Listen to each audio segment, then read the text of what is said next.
Hello. Hello, hello, hello.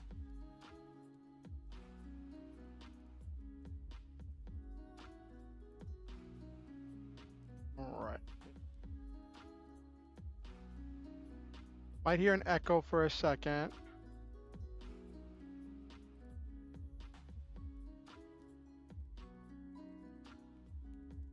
All right.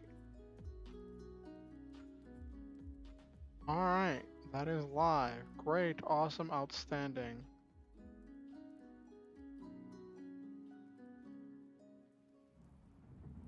All righty.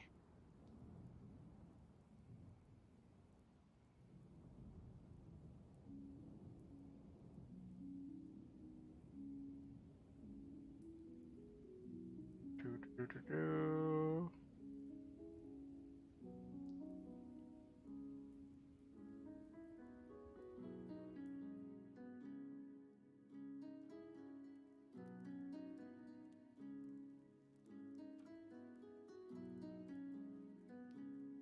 Okay. I'm just letting people know my stream is live.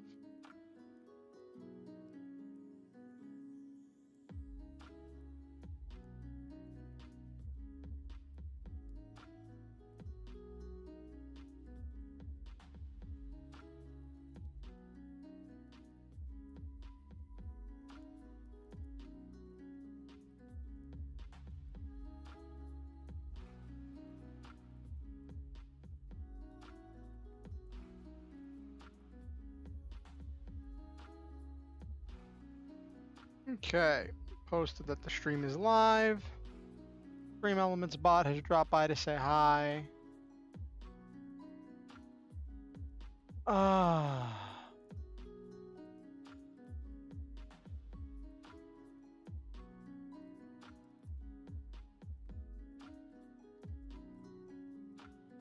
Come on. There we go.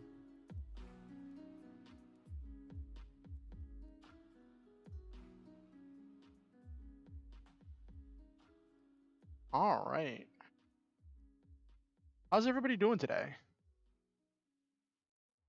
I was up super late last night because like my Lancer players just go so late.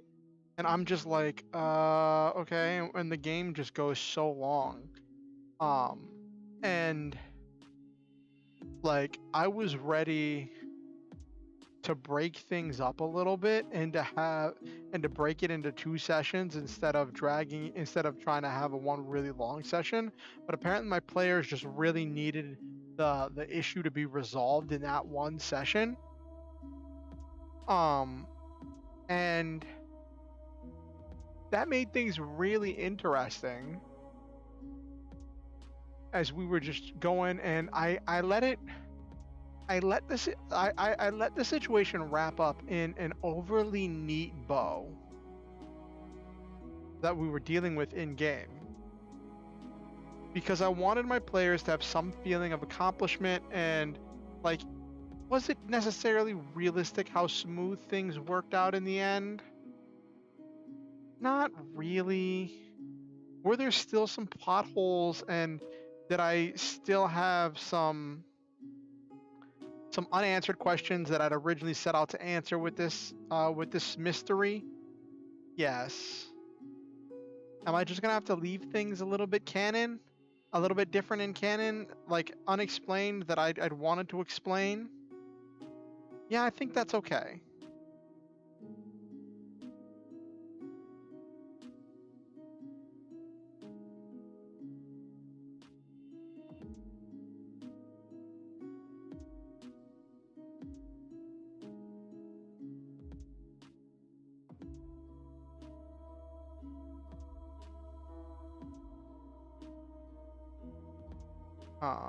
But yeah, so that was something. Music again is tonight is provided by the Medieval Lofi 24/7 stream.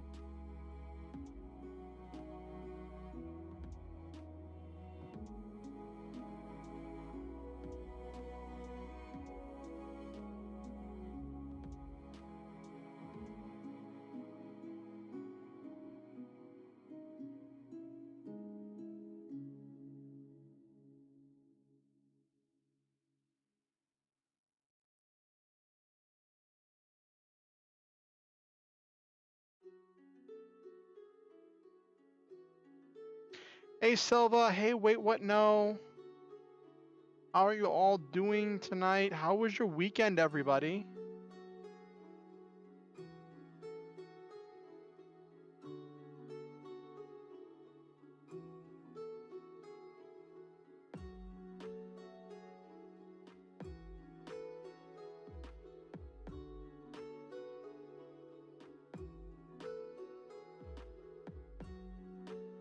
It's weird how that works. Like the week flew by fast, but then the weekend was super long, right? Wait, what? No.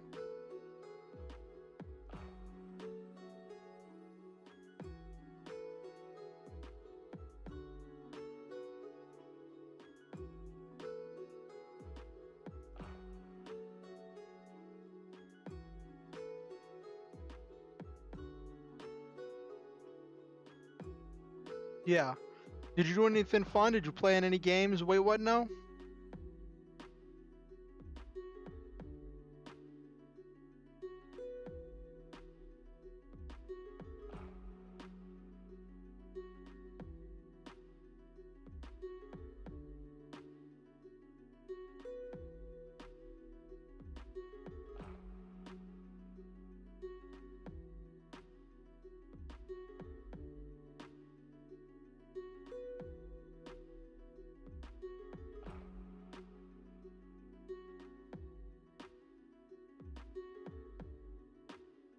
Yeah. So I was talking about how I had this interesting experience because I run a Lancer game uh on Sundays, and I'm when we're playing with Chat GPT tonight, I don't know uh all of what it's gonna allow us to generate. I might use some of the stuff in my games, but I'm curious what it has. Let me see, what's TTRPG?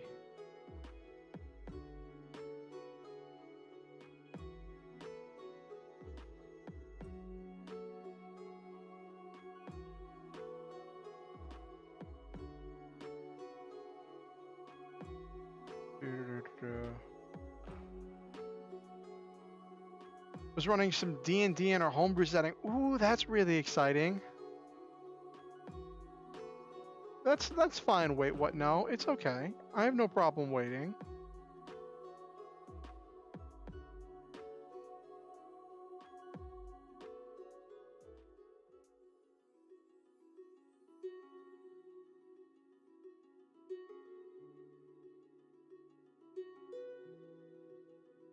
That's no problem. That sounds really fun. What type of character did you play in that? Wait, what? No.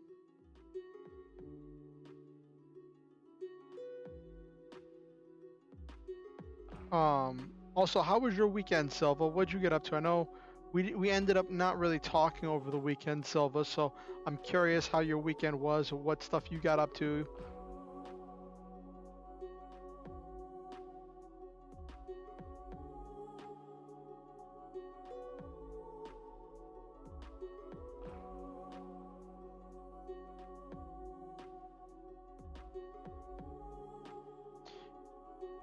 Being super tired for the most part. Don't know why. I just had no energy. Oh, I'm sorry, Silva. That's really frustrating.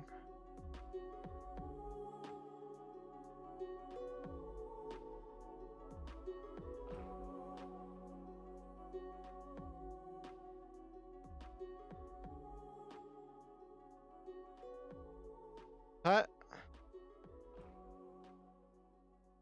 Yeah, I know. You've been really frustrated with that for a while. I remember when they first put you on that schedule, Silva. Um, have you talked to your bosses about about possible schedule changes?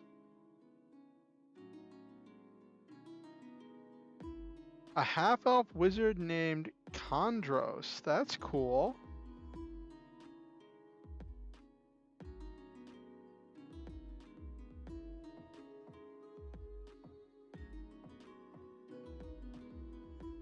Uh,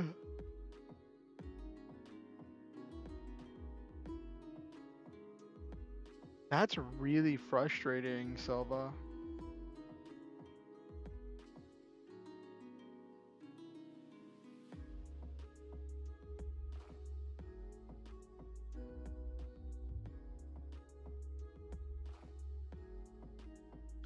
just trying to get some things done. Well, at least you know your boss is on your side and is working. Like at least you know your direct supervisor is working towards towards your goals.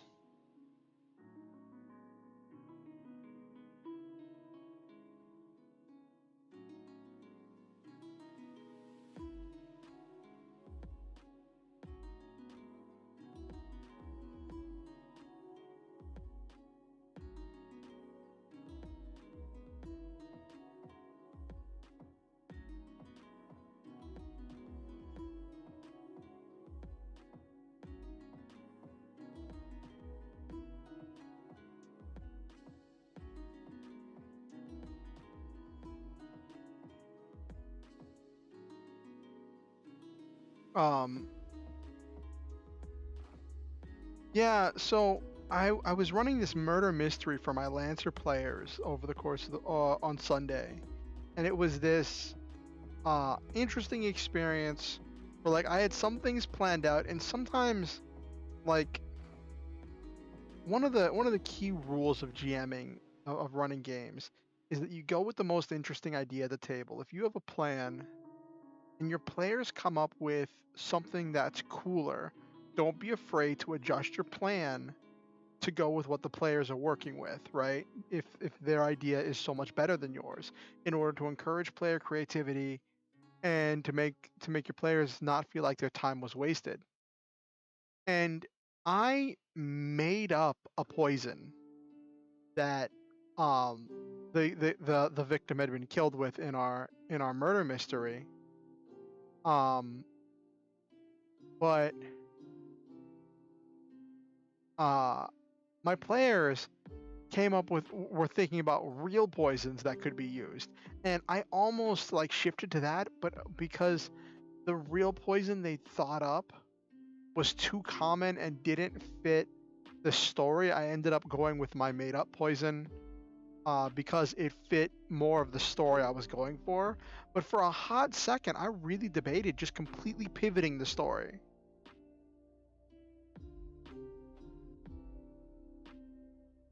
My brother's playing a high elf warlock, and mine is playing a luchador themed Goliath monk. My friend, that's fun. So, when I think it's funny when I think of luchadors, I think of that old cartoon Mucha Lucha, and in Mucha Lucha the characters are really short. So then thinking of, I'm just associating that with that image with luchadors. But then when you talk about a Goliath luchador, my brain just doesn't exactly, Silva, mucha lucha. My brain just doesn't compute for a hot second, which is really ridiculous because there are luchadors of all kinds.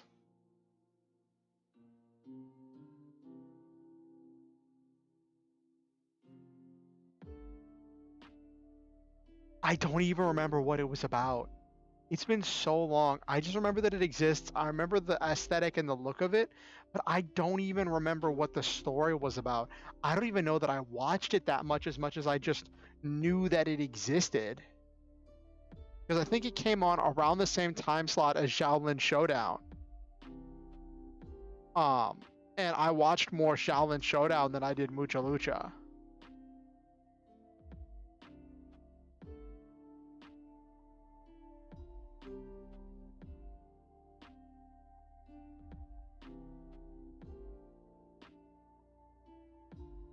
Sorry to derail. I didn't mean to compare your. Yes, Shaolin Showdown was really goofy and fun. Gongyi Tanpa. Yeah. But wait, what? No, I don't mean to compare your friend's character to a cartoon character. I didn't mean any disrespect by that. It was just the first thing that that came to mind.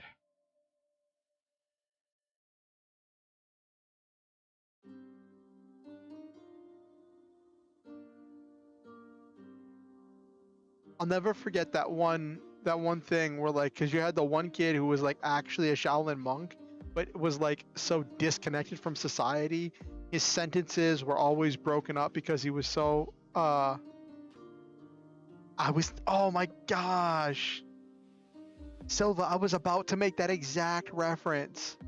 He who is laughing last is laughing most loudest. Raimundo, what Almo did to that sentence is what we're going to do to you. That was the exact reference I was about to make, Silva. You read my mind.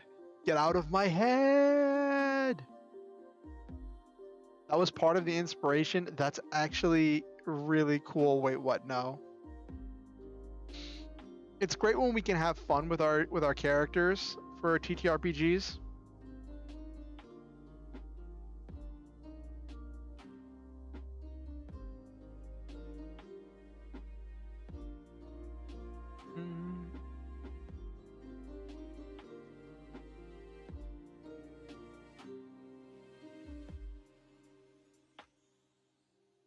Was there any specific inspiration behind your character, your wizard?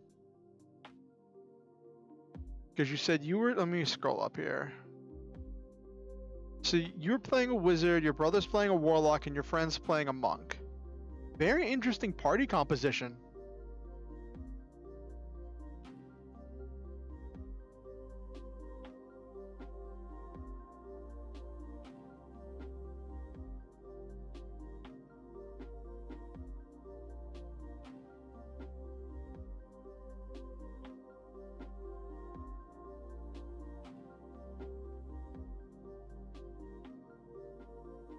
You just thought it would be fun. Hey, there's nothing wrong with that. You don't always have to have some kind of special inspiration or reference that you're using for your characters, so that's cool.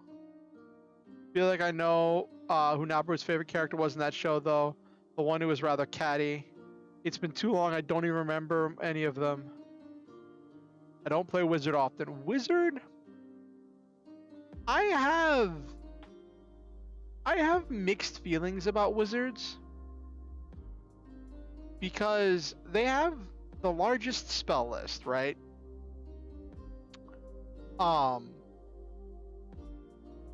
And they're the only ones,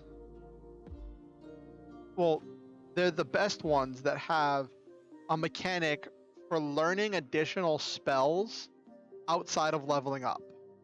If they find other spell books or scrolls, they can transmute or transmit those spells to their spell book. And it's very rare in my experience for a DM to run a situation where there's a chance of losing the spell book. That is a very rare situation indeed, because that would cripple a wizard.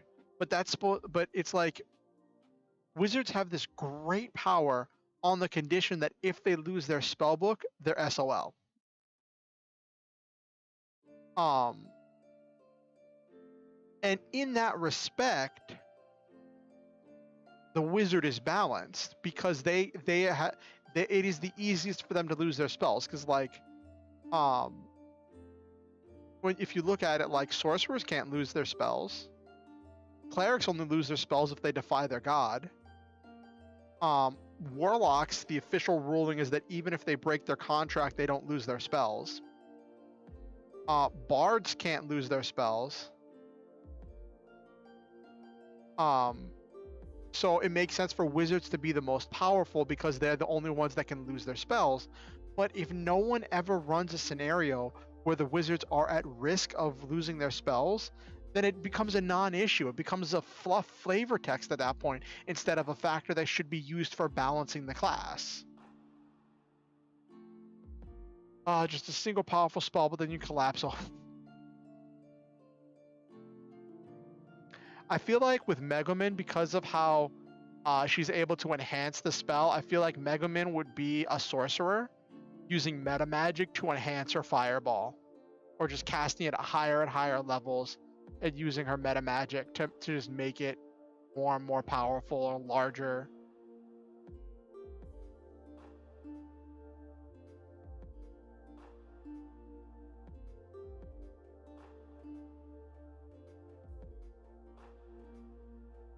Yeah, you have to carry extra supplies.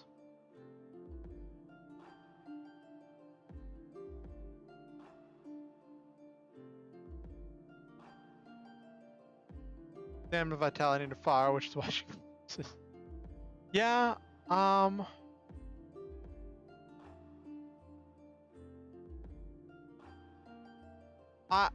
That's one of the reasons why I was suggesting sorcerer, because Megumin, like, the sorcerers kind of use their own magical power that comes from within them in order to do this stuff.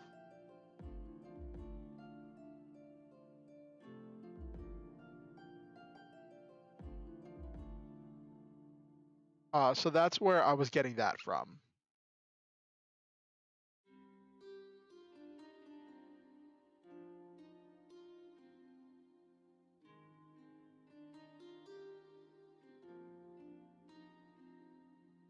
But yeah, it's like, that's why, like I said, I have mixed feelings about wizards, because they can be super fun to play.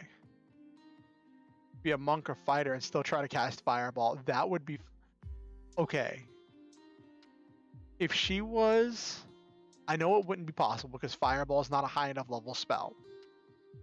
But if she was like a monk or fighter and took a feat to gain the one spell a day and it's fireball, that would be hilarious.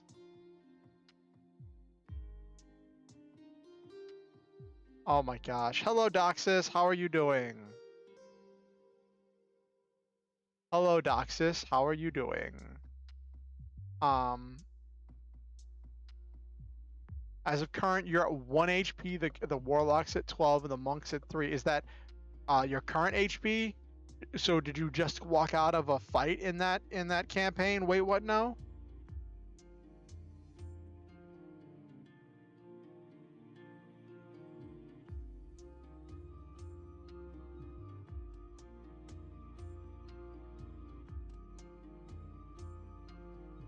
That's where you left off. Oh goodness, what were you fighting?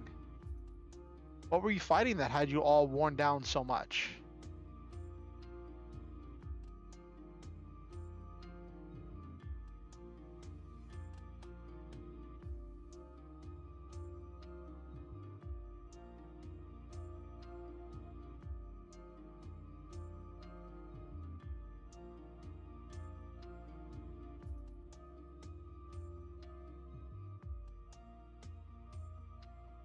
Homebrewed zombies. Oh, that's really exciting.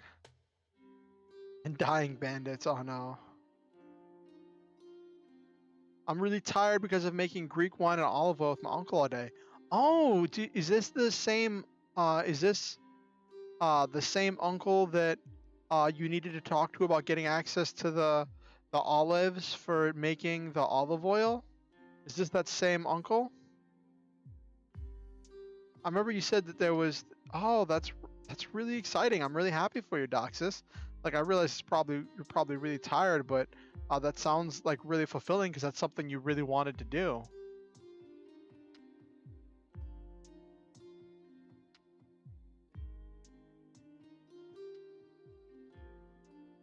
It's really exciting.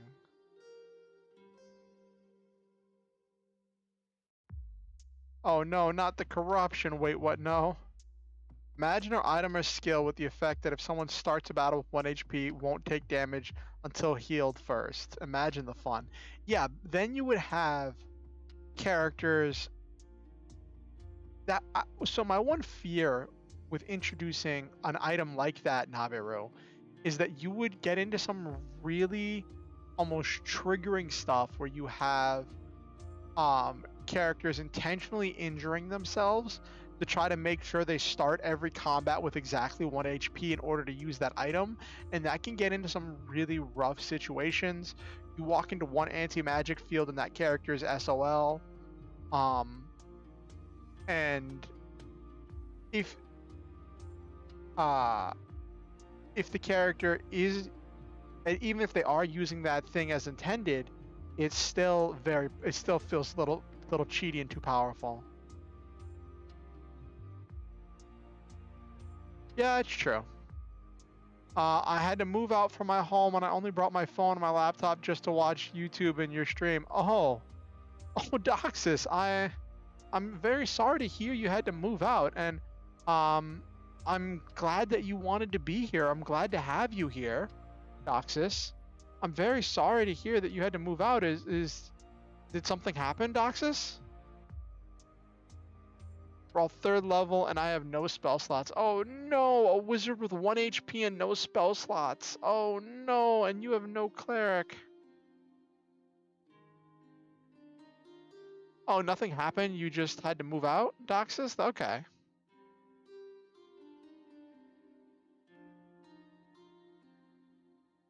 Hmm.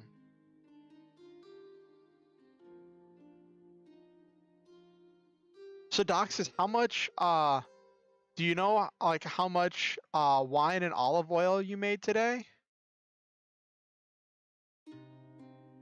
Hey CeeLo, the GPT-3 playground. Let me take a look at this. GPT-3. What's this? You made a lot for sure. That's really cool, Doxus. We also have no health potions, just holy water. What does holy water do in that world? Wait, what? No.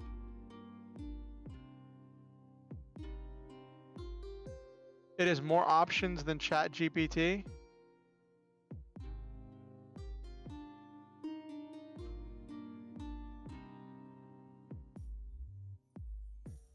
Do I have to make an account for this? Because I made an account to get ready for...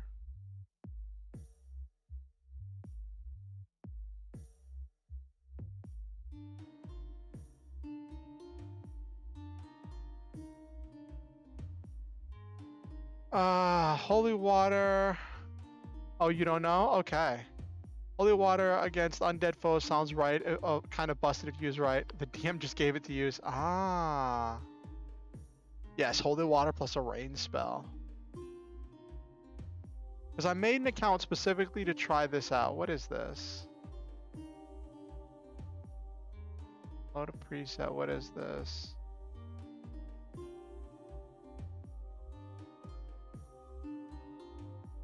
So the reason why I was doing this is because I saw... What have we got here? Natural language to Python.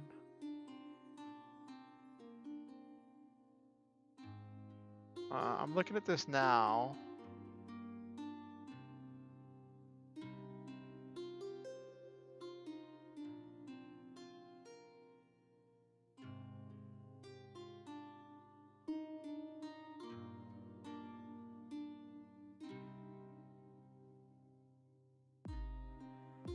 I'm not sure if this has the tools I'm looking for. Huh? Sorry, I was reading the stuff. I was looking at that thing you sent me, CeeLo. Can you hear me? Did something happen to stream?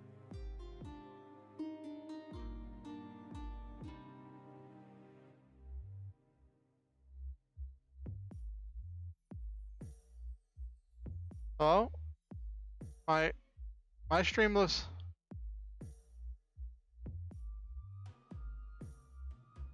Okay, everything's good? Okay. You scared me for a second there, CeeLo. Okay, it's all good? Okay. The DM just gave it to us to use. Google account will do. Imagine holy water plus rain spell. Hope my work back home doesn't get destroyed. I remember you mentioned that someone like broke in and destroyed your stuff. I hope that nothing gets destroyed too, Doxus. Alright. Okay, CeeLo, you had me scared for a second. I'm not trying to use it as a DM. I'm trying to use it as a tool for DMs. I saw this video on YouTube today where someone was using Chat GPT to generate an adventure like for D&D 5th edition, and I want to test it to see what systems it works for.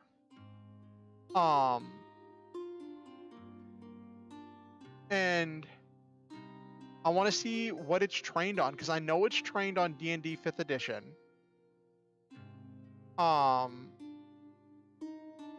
So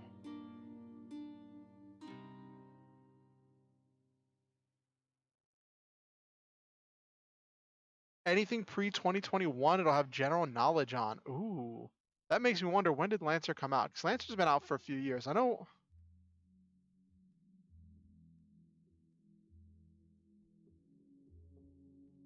Keeps an eye on my house. I don't have to worry about it, sort of. That's great, Doxus.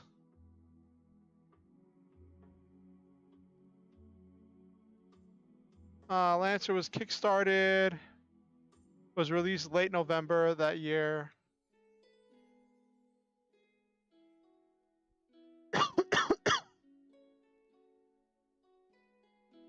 Okay. I'm glad that you have someone to watch your house, Doxus. All right, we're gonna play with Chat GPT first. Then I'll try this playground thing. Because I'm not seeing any presets or tools that's gonna suit what I'm looking for.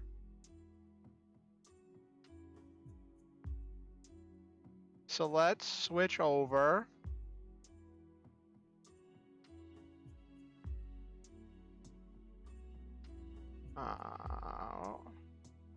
I'm also going to be taking notes of things.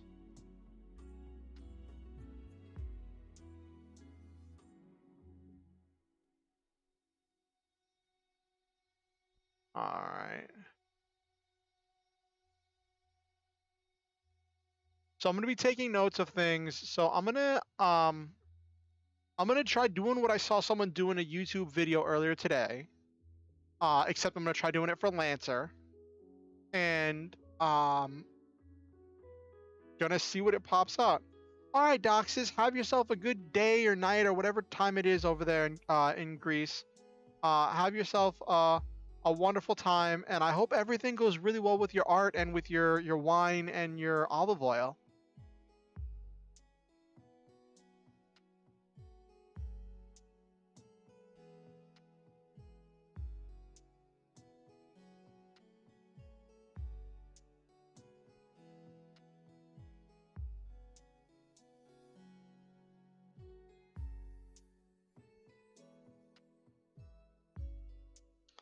Okay.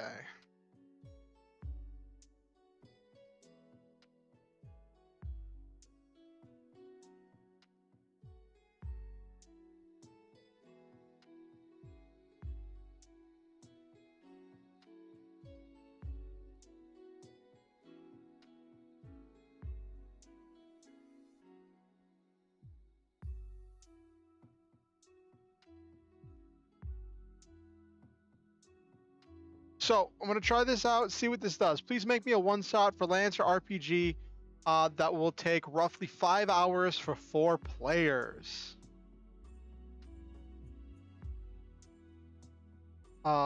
And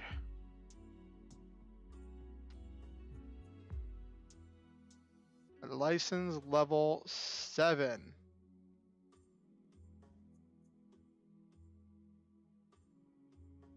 We're gonna see, because this is somebody did this for D&D and it cranked out this amazing thing that was like so detailed and well structured, and I want to see what it can do for other systems. So let's try it. Okay, here we go.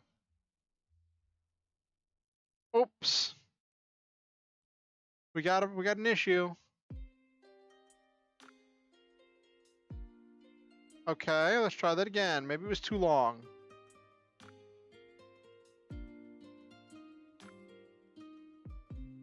Okay.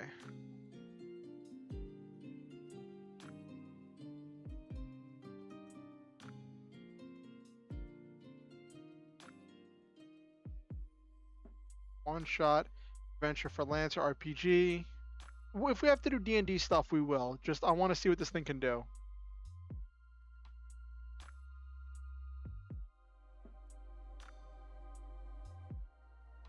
Maybe. Offline is off the Chat GPT and you can enable longer responses. Okay, like I said, I want to try this first. I don't know if you can see in my tabs, I have the playground open. I'm going to try that later. I'm taking this one step at a time. One shot adventure for Lancer RPG. I'll try writing everything out.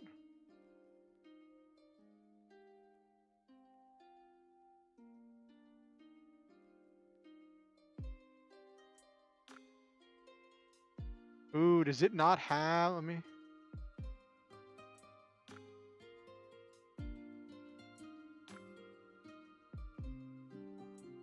Okay. Yes, exactly. All right, let's try it with D&D and see if something's wrong with it.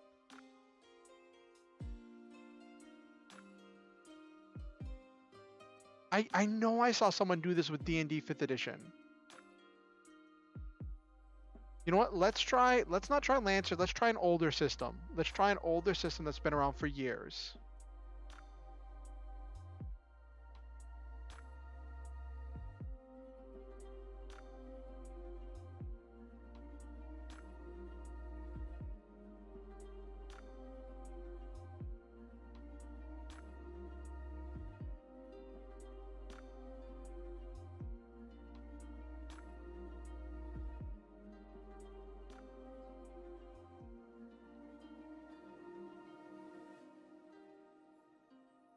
I don't know, CeeLo.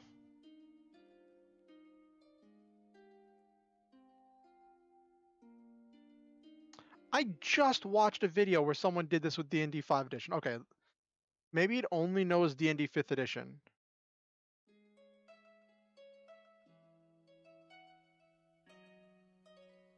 Say hi? Okay, let's say hi. Let's see if it does any. Oh. Okay, so it's not my responses. It literally isn't doing anything.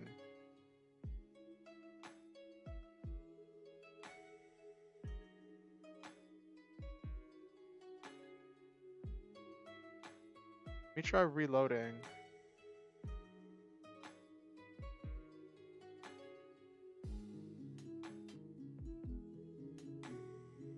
Okay, alright.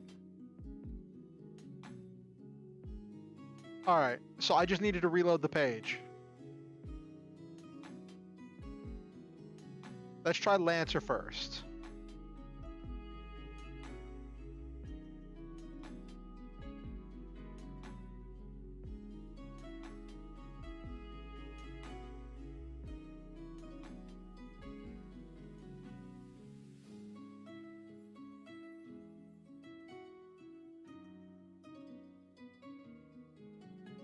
Oh my gosh. What? No. No. What? It knows about Lancer. It knows about Lancer.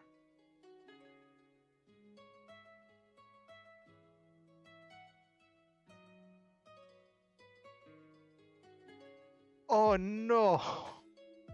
Hold on, I'm gonna let this finish, then I'm gonna read the whole thing once it's done.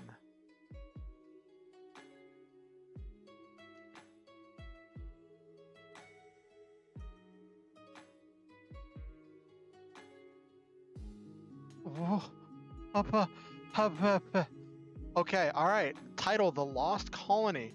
The players are a team of elite pilots and mechs tasked with investigating a distress signal from a long-abandoned colony on a remote planet. Upon arriving, they discover that the colony is not as deserted as they initially thought. The players must navigate the treacherous landscape, overcome dangerous obstacles, and uncover the truth behind the colony's downfall while facing off against unexpected threats. Act 1, 1 hour. The players receive the distress signal and make their way to the planet. Upon landing, they discover that the colony is in disarray and plagued by strange mechanical creatures. They must navigate through the colony, find shelter, and gather information. 1 hour of exploration. That sounds fun. Act 2, 2 hours. The players delve deeper into the colony and uncover the truth behind the downfall. They learn of a rogue AI, what would probably an NHP, that is taking control and is using the colony's resources to build an army of mechanical creatures. The players must find a way to disable the AI and save the colony. Act 3, 1 hour. The players engage in a final showdown against the AI and its army. They must use their piloting skills and their lancers. Well, the mechs aren't called lancers, but the pilots are lancers, but I'll forgive it. To defeat the mechanical creatures and disable the rogue AI. Act 4, the players wrap up any loose ends, repair their lancers. They're not called lancers. Oh my gosh. I know it's such a tiny thing. It is this, considering what this thing has just generated, this is a minuscule pet peeve.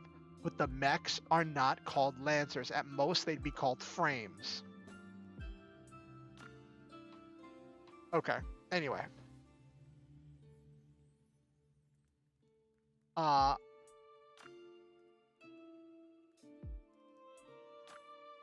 Yeah, that was what they did in the video I saw earlier. I'm going to expand on that in a second.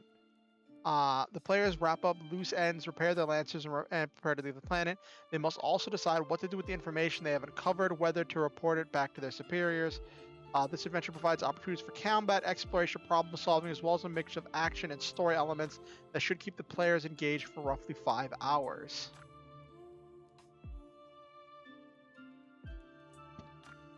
Okay.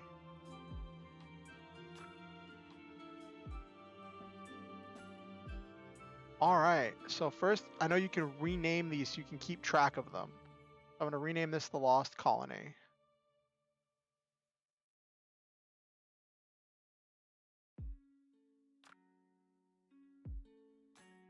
So this is the Lost Colony. So what I want to ask, I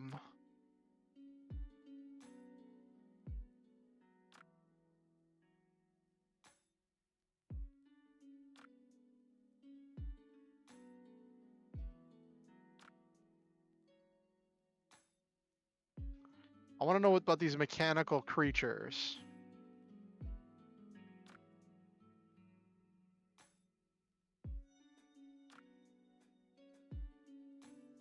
I'll use resources. Of various forms, each with its own strengths and weakness. Some ooh. The eyes and ears of the rogue AI, they're equipped with sensors and weapons and are capable of relaying information back to the AI in real time. Automated turrets.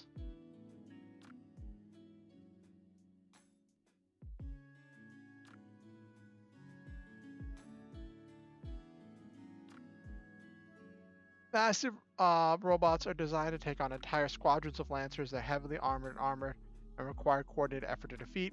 Mechanical creatures are designed to test the player's combat skills, but also present opportunities to create problem solving. For example, the players might have to find a way to disable the AI's control over the creatures, or find a way to shut down the power source fueling them. Ooh. I was wondering if it would give me actual things from like Lancer, like actual in-game descriptions, like stat blocks. But I could design these just fine.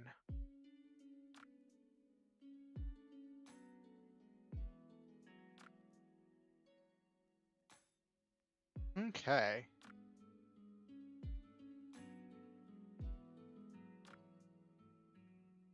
I don't know what they use as reference for this. This thing just knows everything about the internet from before 2021. So that's that.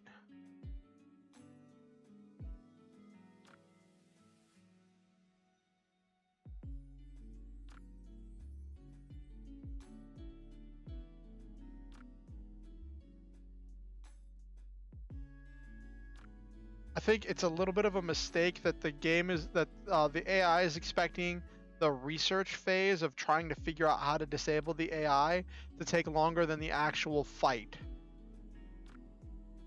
But that can be a chance for our role play.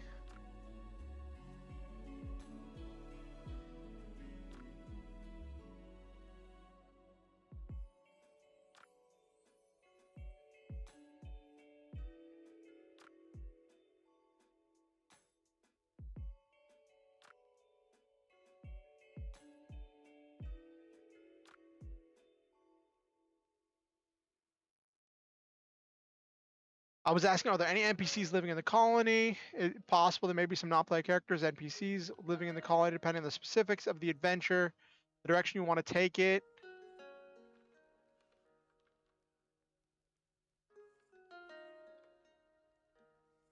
Scientists, trapped workers.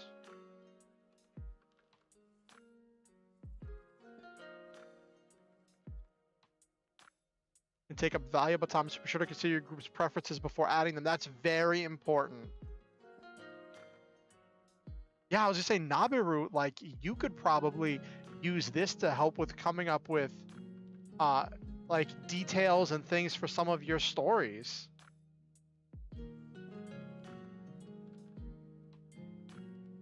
like with fleshing out some more of your stories, this could probably be, I think this could also work as inspiration for other stories too. And that's the thing. I think AI works best as a tool.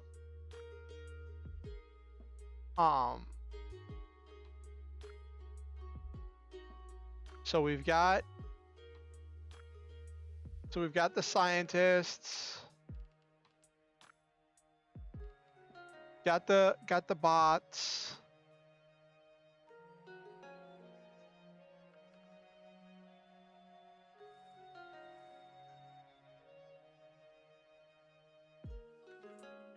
So it's a long abandoned colony,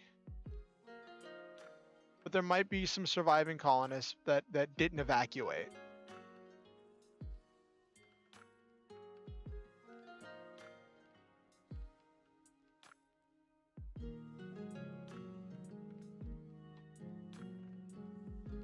That is true. I'm not sure if having NPCs would help or hurt this.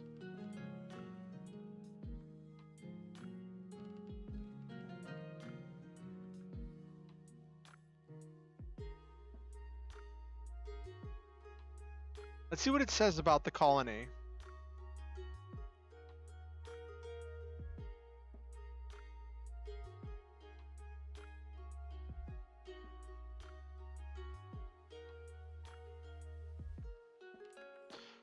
A distant planet. It was originally established for scientific research and resource extraction, but since it's been deserted, the colony is in disarray, has been partially taken over by the rogue AI that has taken control.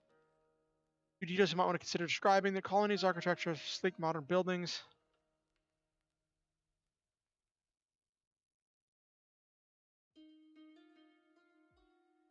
Use these systems as they progress through the adventurous.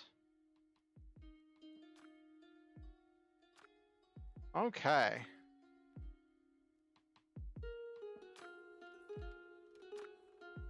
I like that it's not laying everything out. It's asking things as questions for me.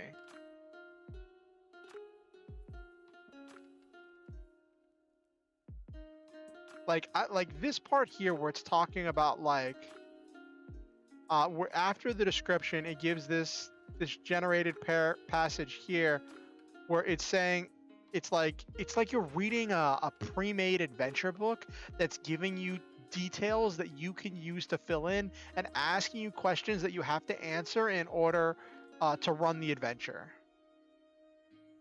So it's told me about the colony, it's told me about the monsters. I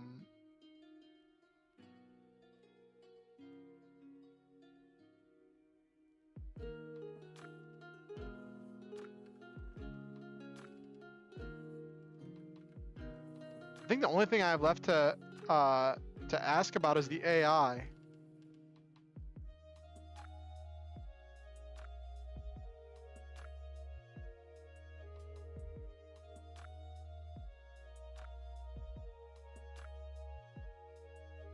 Resources to create mechanical creatures.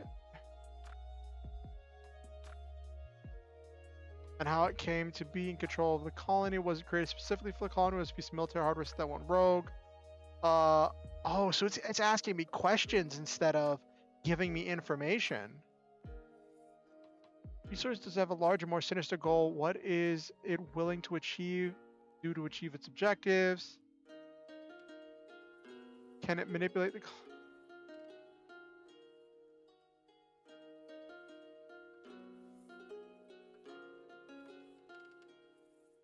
different to the present? Considers it both technical and strategic. How can the players disable it or otherwise neutralize the threat?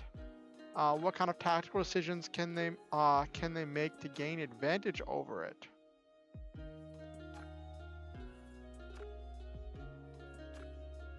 I'm honestly debating incorporating some of this into a future adventure once my players leave their planet.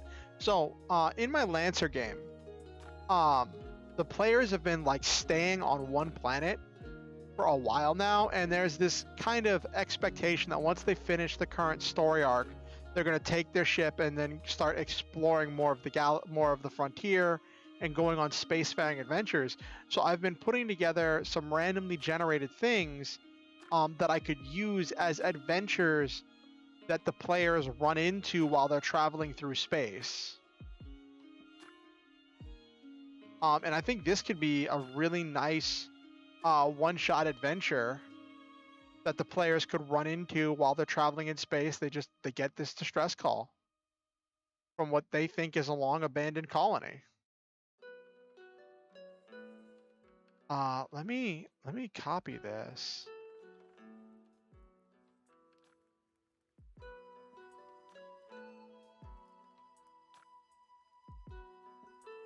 So what I'm doing right now is I'm copying this down so that way I can use it for later.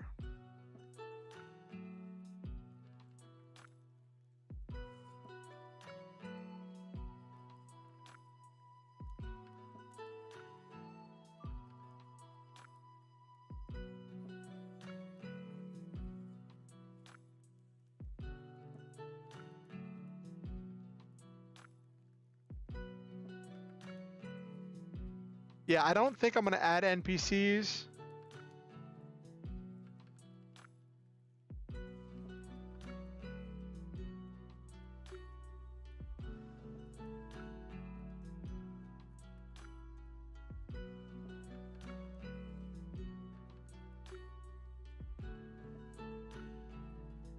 Well, let me see this. Surviving colonists. Yeah. Scientists who were working on the colony when the rogue guy took over. Trapped workers.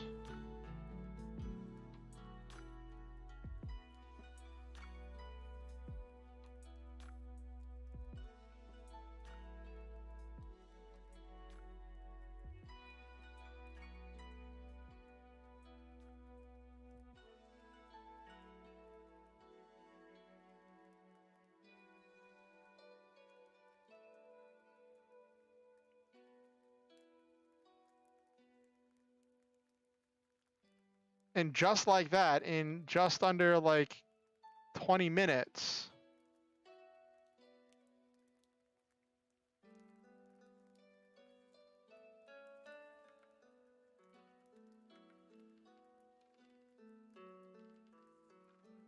we've generated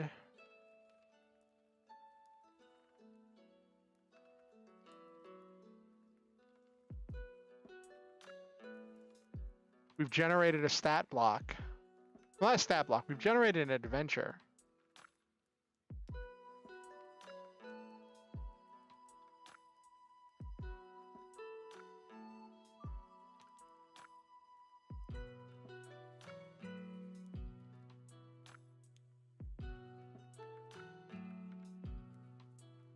Let me put dividers here. Like I could just open this up, but I like to have backups.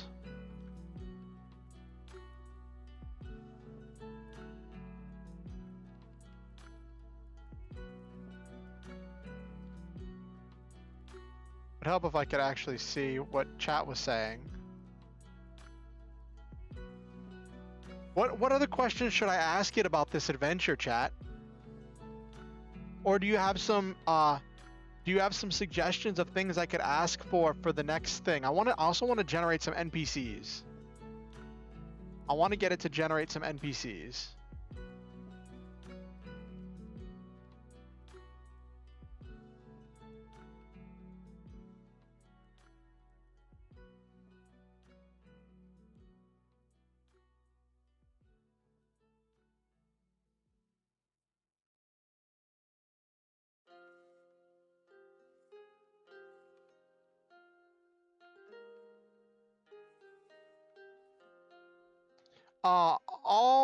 All characters in Lancer are human, but it's like a post-human society, so you can get gene modded to look like almost anything. It's a very cyberpunky world.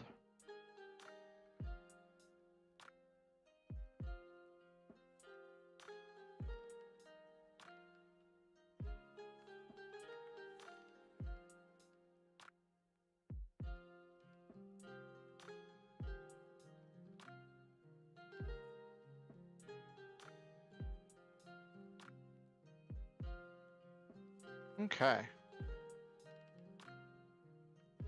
Ooh, I could ask more about the planet. No, that could be something. You bring up a really good point there, Nabiru.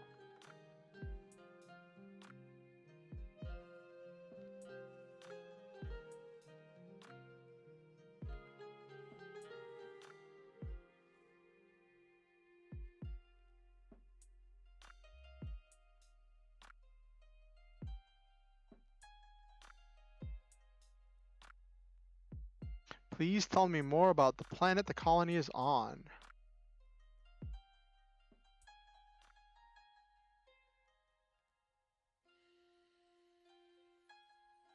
Rugged, dangerous landscape. Planet is an important part of the adventure, serving as both a setting for the player's mission and a source of challenges and obstacles.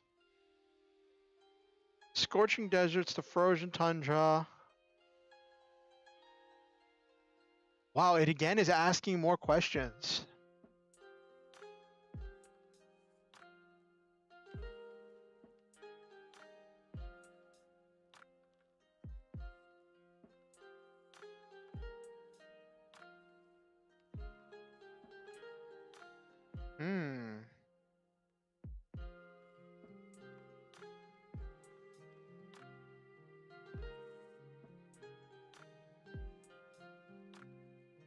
That's cool. So it didn't give me anything. It's more asking questions. And that's an interesting thing. Like after it is leaving everything open-ended and asking me questions more than it's actually telling me anything. Like the beginning and the end are more like the beginning part's telling me that it's inhospitable with rugged and dangerous landscape. And then after that it gives me information about the world.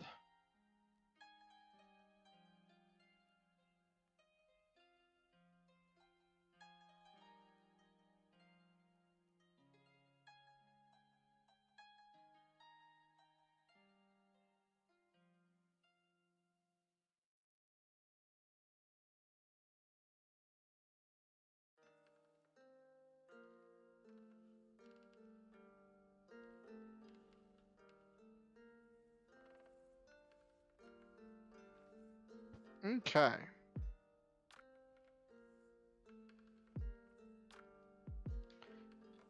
So that's one thing.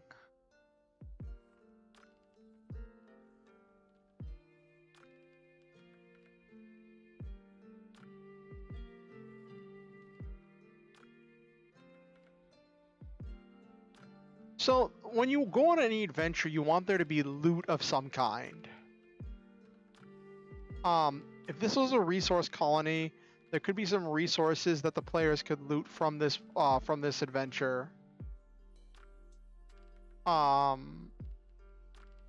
there's that, and also Lancer doesn't really have a loot system. The players earn levels based on the adventures they complete. And the thing with this adventure is that they don't like, well, I guess in Act 1 they deal with the mechanical creatures in Act 1. So they have that fight, and then they have the exploration in Act 2. I like that they've used the act structure. I think they got that from Wallflower, the one Lancer supplement that was out at the time. Final showdown against the AI and its army is Act 3 is the big fight. So there's one small fight, then there's exploration, then and essentially figuring out the plot of the story. Then the big fight in Act 3.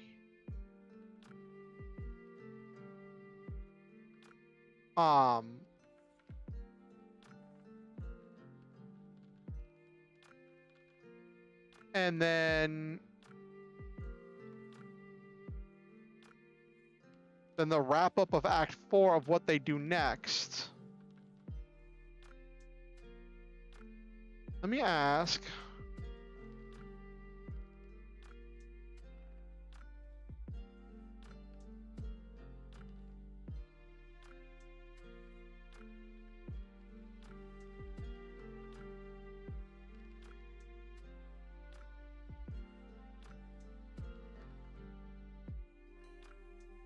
I don't know if it'll be able to answer that because that's a very vague question.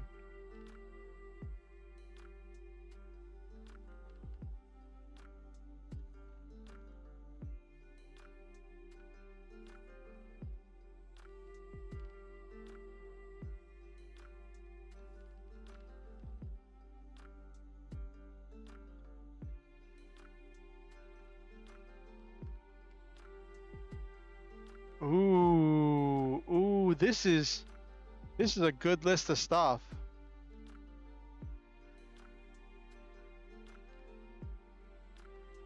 And of course, it's repeating the same thing.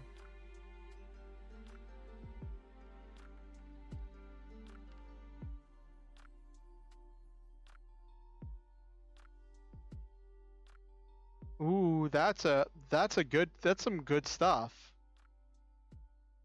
And all of this spun out from just the generic thing of give me an adventure. Give me a one-shot adventure that's supposed to last 5 hours.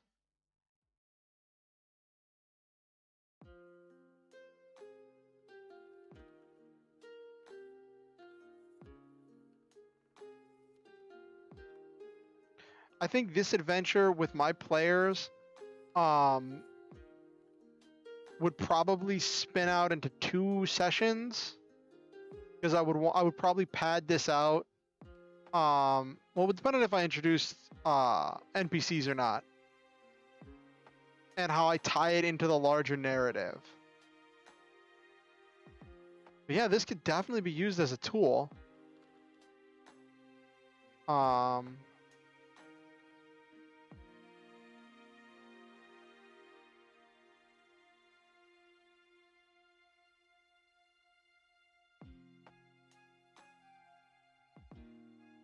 I also think it's very funny that I almost thought it was broken. Like I almost gave up and was like, well, that's the stream, because I had to reload the page.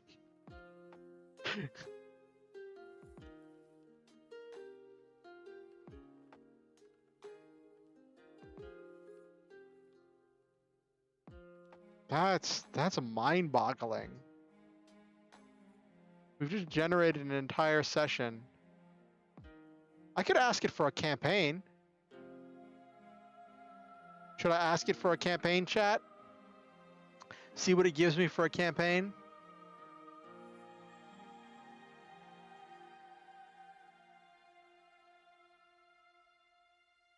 Yes, exactly, Nabiru. Didn't work, so just had to refresh the page.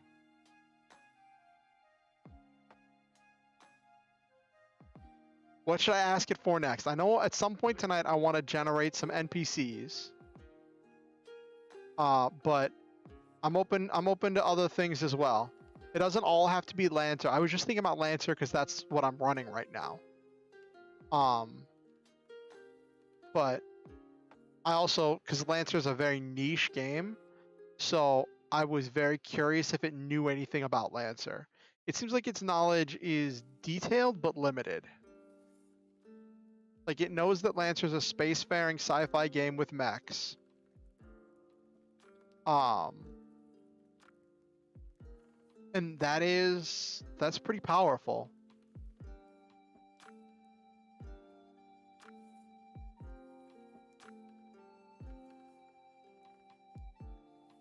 Some people have thought about using this for stories. Ooh.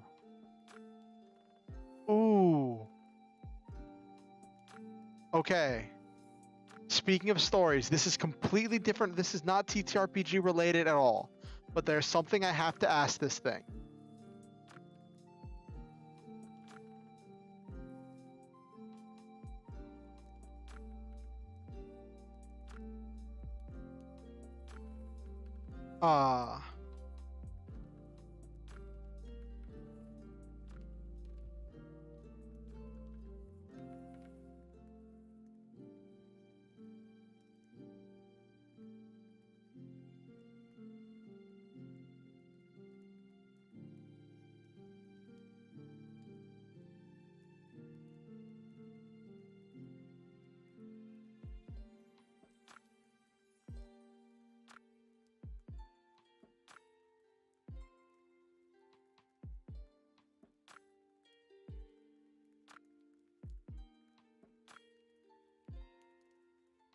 All right, wait, what? No, it was great having you. Have yourself a good night, day, evening, midday, lunchtime, whatever time of the day it is for you. Wait, what? No.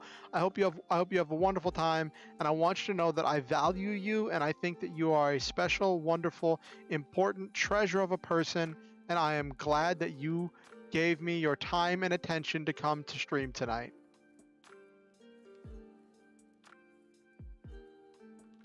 I do hope you'll come back before the end of stream, just because it's great having you here. But if you don't, have fun. All right, so I need a plot of a story involving trading card games in a futuristic setting where all technology is made of plants. This might be crazy, but this is something Okusen and I were talking about the other night, and I have no idea how to plot this. I have no idea what the story is going to be.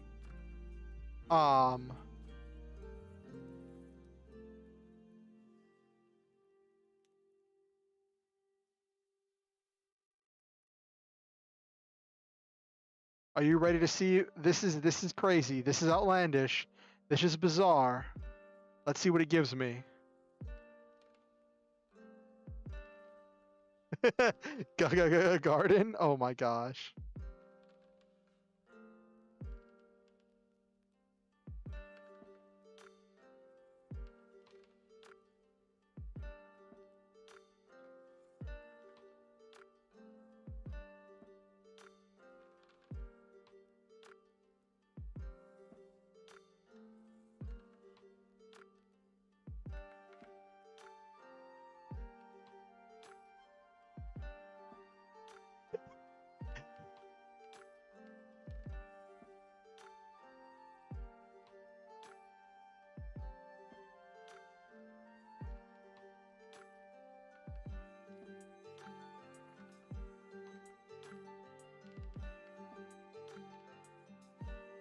Uh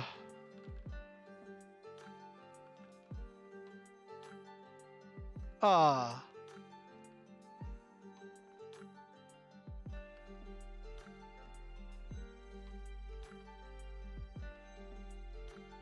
yo yo yo Chat GPT is too strong. Chat, I'm like almost crying right now. This thing actually pulled the plot together.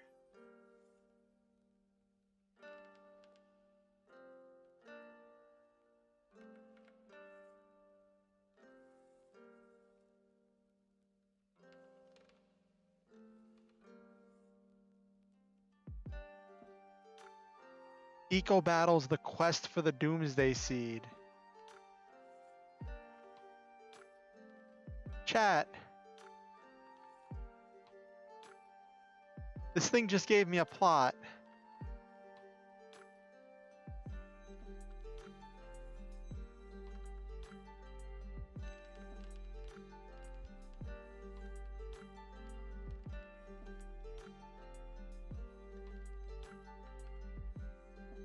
Okay, so what happened was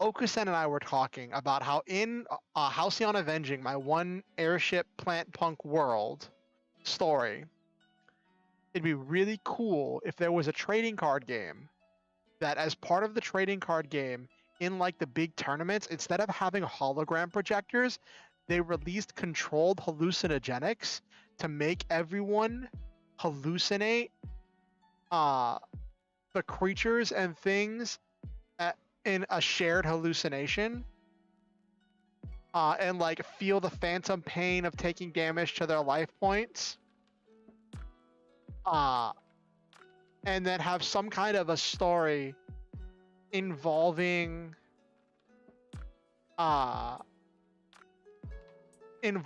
trading card game player going on an adventure, like parallel to my main story. Now I'm wondering if I can make this work. Eco Battles.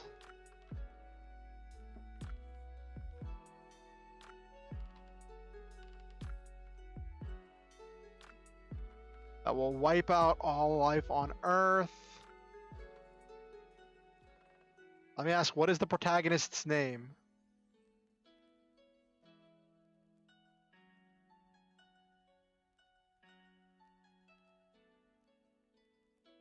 Give me a name. What?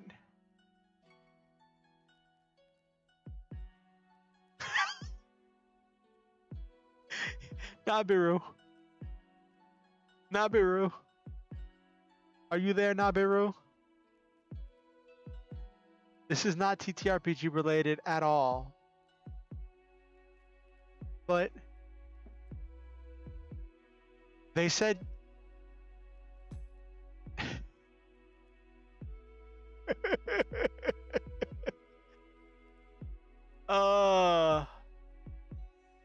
I think if I understand it properly, O is a suffix in Japanese names that means like a king or something. So Yu-Gi-Oh means like essentially Yugi the king. It's like a not quite Sama. But that got me question. King of Games, okay.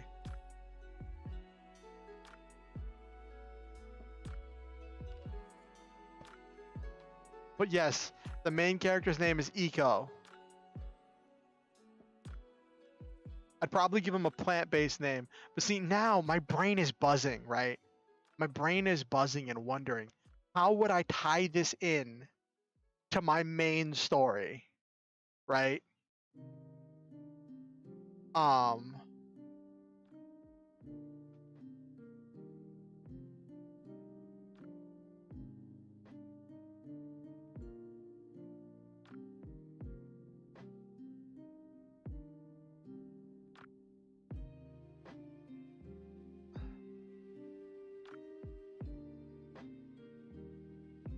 The environmental crisis is interesting.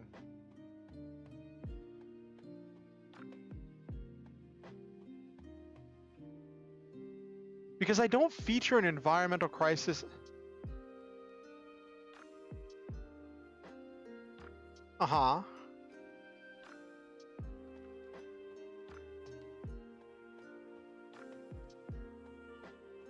Well, like, I know that in the end, the character activates the Doomsday Seed. What if? Nabiru. Nabiru. What if in my main story I never actually describe how the bomb works or what the bomb is, and the story ends with like the bomb going off, right? And then I release the second book that's the eco battle story that's saying the other side, and it's revealed that while all of this big political stuff was going on, there never was a bomb. The bomb was the Doomsday Seed.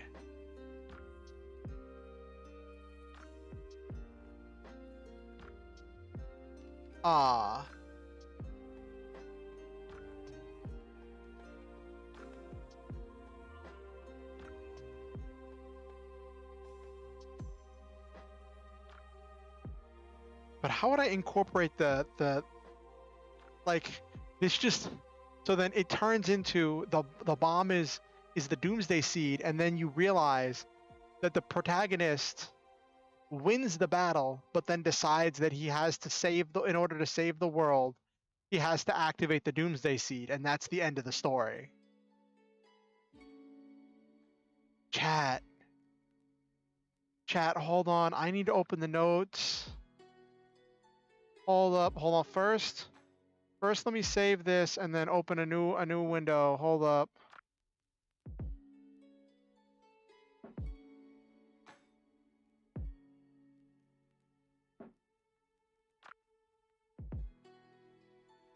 I gotta.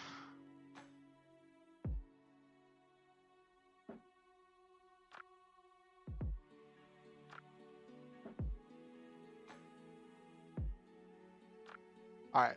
So I saved the Lost Colony. Okay, cool.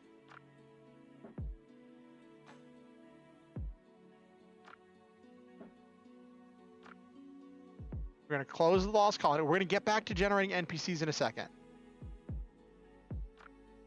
We're going to get back to generating NPCs in a second.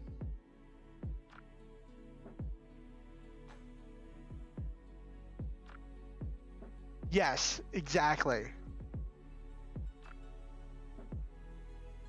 So I have how the adults are dealing with it, and then I have how the kids are dealing with it.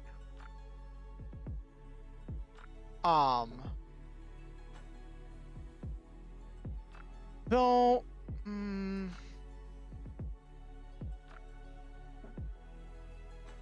I think in order to lead into it, I would need to hint at it by having the, there being, like, at some point in the story, in the first story, having there being some kind of, like, natural disasters occurring.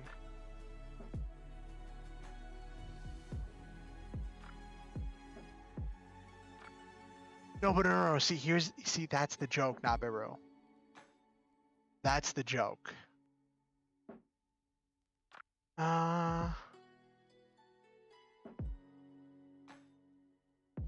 Unless...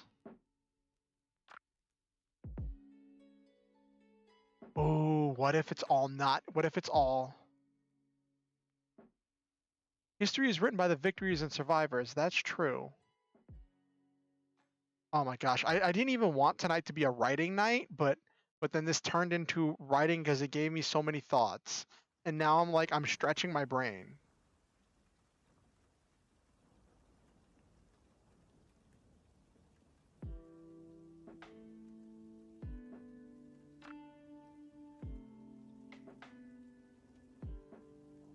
Hey, hello, Jeezy. Is it Jeezy or Geezy? How are you doing today?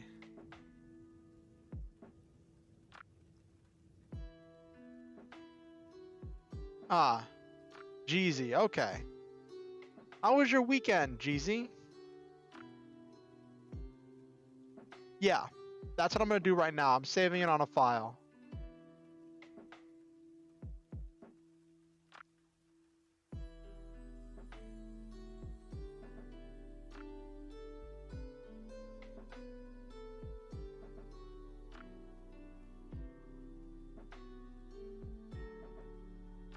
Ah, there's so much to unpack here.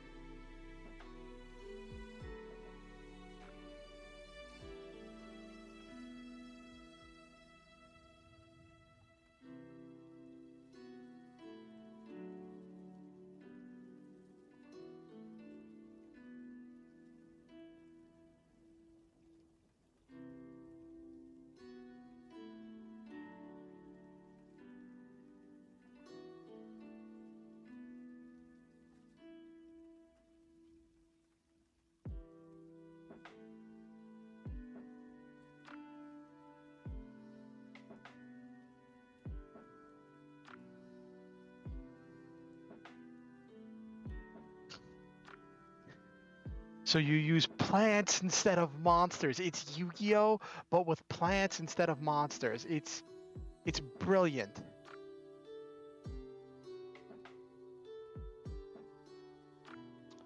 Just want to support a fellow RPGer? Hey, that's great. I just finished. So we're exploring using Chat GPT as an idea generation tool. You missed a little bit earlier. I was generating an entire one-shot adventure for the Lancer RPG, and then I had a random story idea I kind of wanted to toy around with before we started working on generating AI generated NPCs for different game systems. What kind of content do you do, GZ? Or do you just play? You said a fellow RPGer, so I didn't know if you were a content creator or if you were just a fellow player.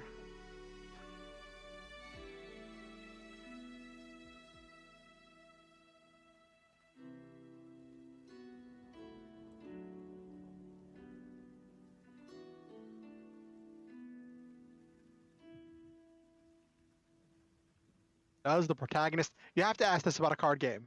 Does the protagonist have an ace card?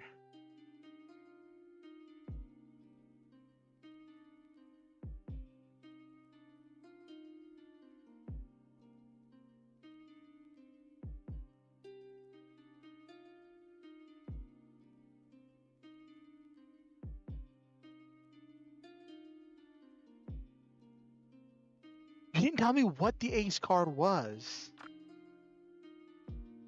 It's not telling me what the ace card is. It's just saying, yes, there is an ace card.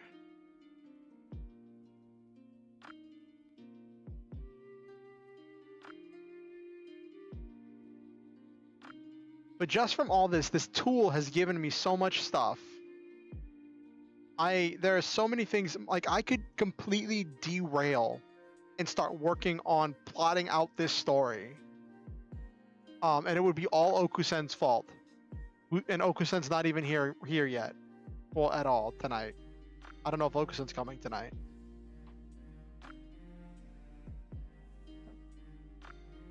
I have to learn about so many more plants to develop all of the plant cards. Yu-Gi-Oh, but with plants.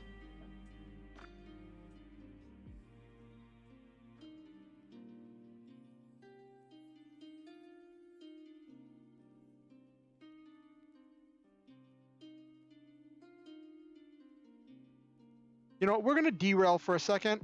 We're gonna derail for just a second. And I'm going to tinker with this because I wanna get some ideas down before I lose it. So we're gonna. I know we were doing RPG stuff. We will get back to doing TTRPG stuff. I'm also a writer, so I have to get this idea down before it buzzes out of my brain.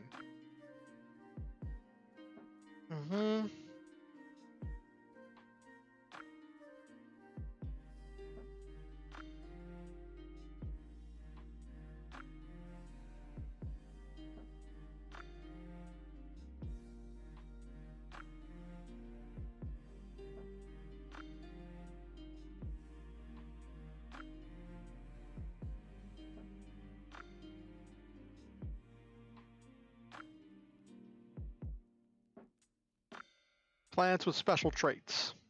So essentially they're plant monsters.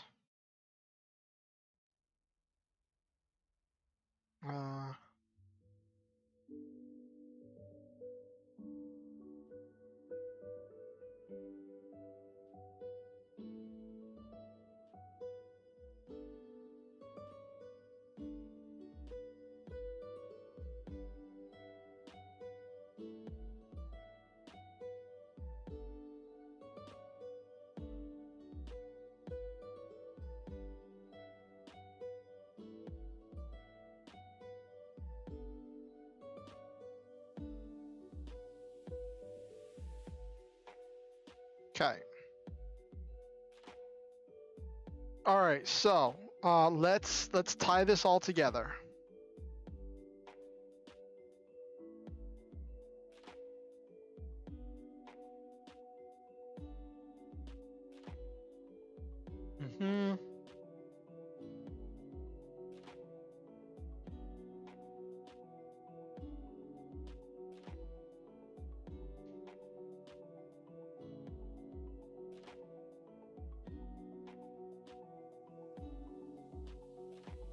Except it's not going to be a virtual arena. We're going to say...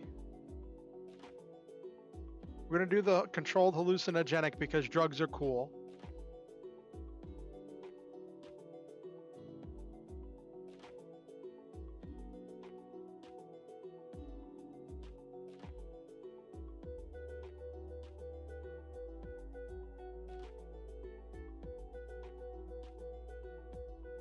Game isn't virtual.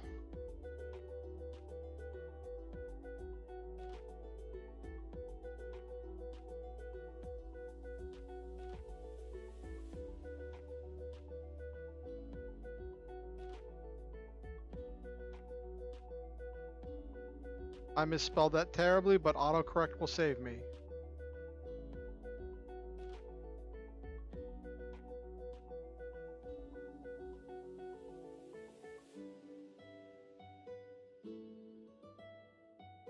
All right. Okay.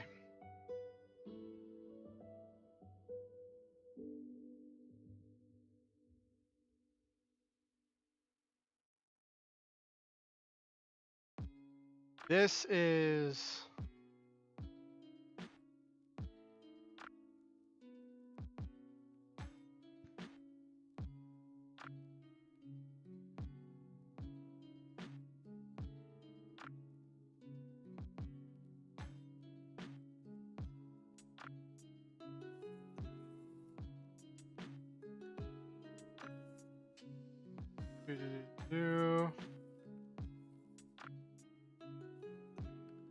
this is gonna go with my kind of style, this very fatalistic style, where like, um, the bad guy wins. I'll probably introduce some. Well, not really the bad guy wins, but like, the protagonist makes the hard choice. Actually, hold on.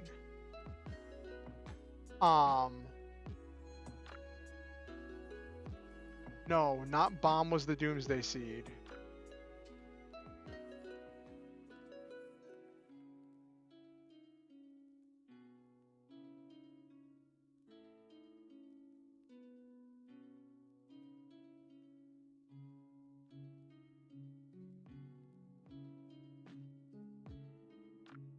No, we'll just say it happened simultaneously.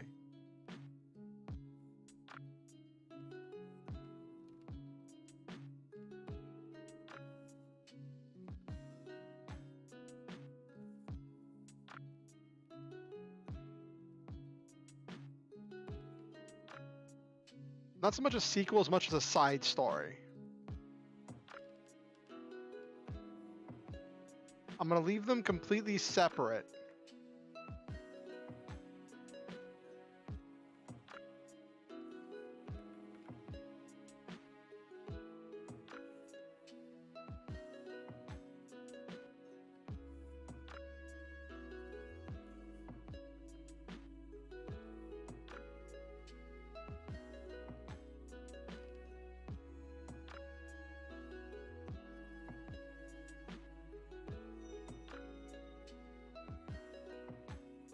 Bah.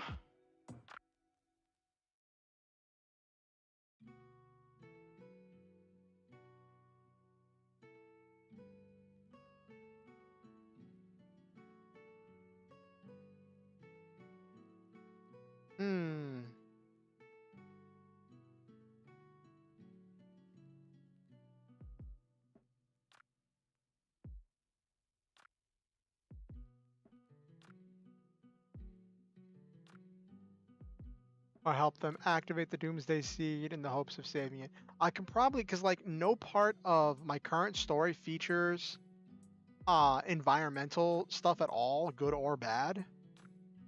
The environment isn't even like mentioned or any part of the story. But I could probably introduce things where like there's news reports of like tsunamis along the coastlines and earthquakes happening at an increasing rate.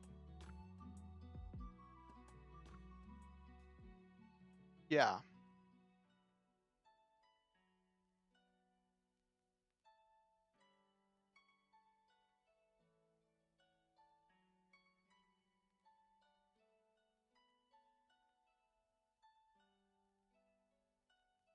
Of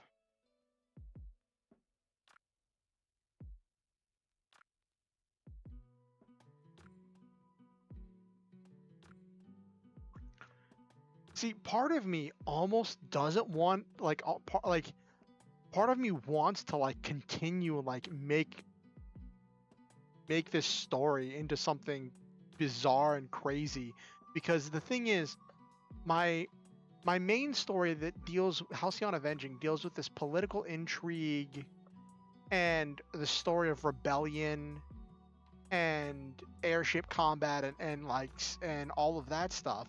but it doesn't deal with the minutia everyday stuff that characters are going to be dealing with, especially kids are going to be dealing with in this end of the world scenario.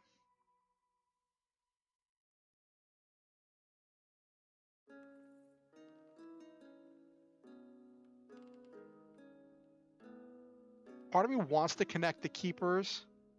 Part of me wants to tie it all together. I don't know how to tie it all together. Let me ask.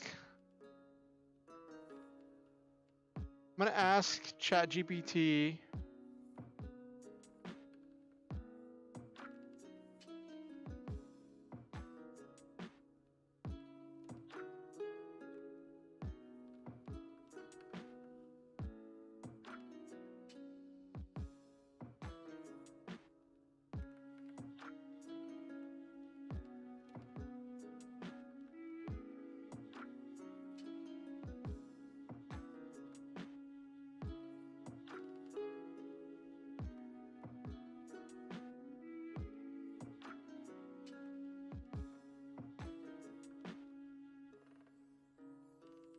That doesn't tell me anything new. I asked who are the keepers and it didn't give me any new data.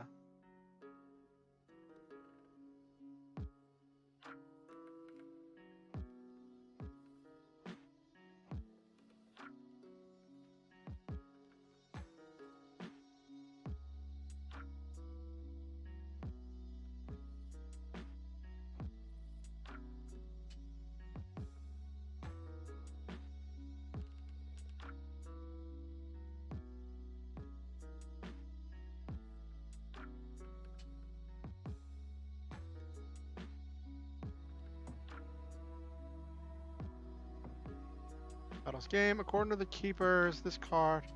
That's not telling me anything new.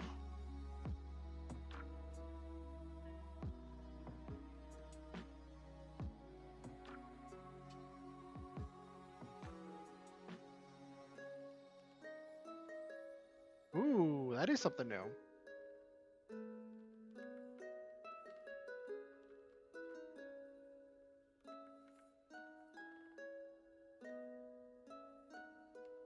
Well, the protagonists think they have to stop them from using it. Okay, I got something new. Let me show you what I got. So what I got when I generated some more.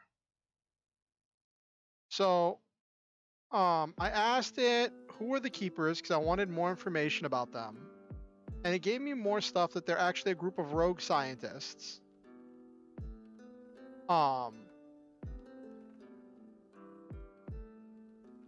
And then how does the Doomsday Seed work? And basically, it's supposed to be kept vague. It releases some kind of powerful energy that would alter the planet's ecosystem.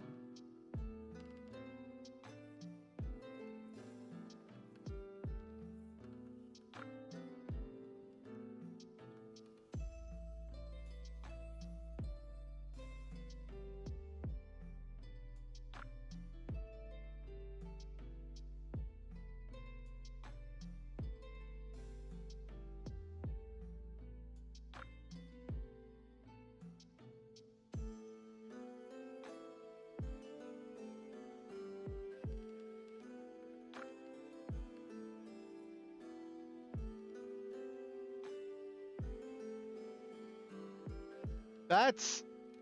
Huh. My brain is buzzing with ideas, chat.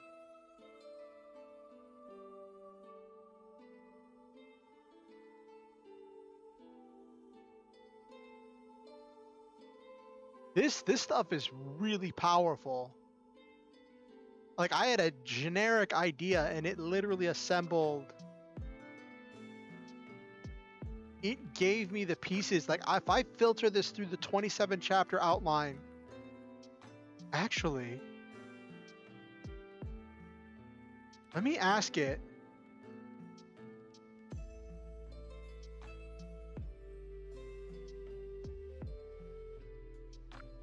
Exactly.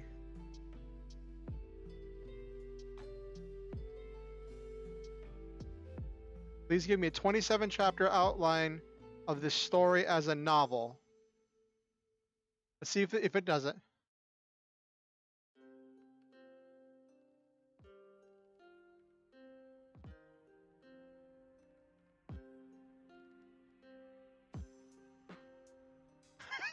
You know what? I'll take it.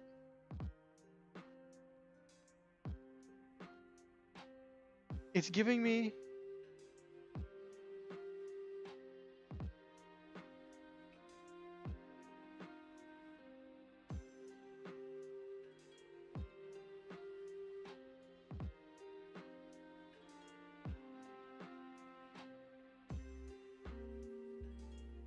I don't think I can handle all the uhs and ums that would make that a true JP quote.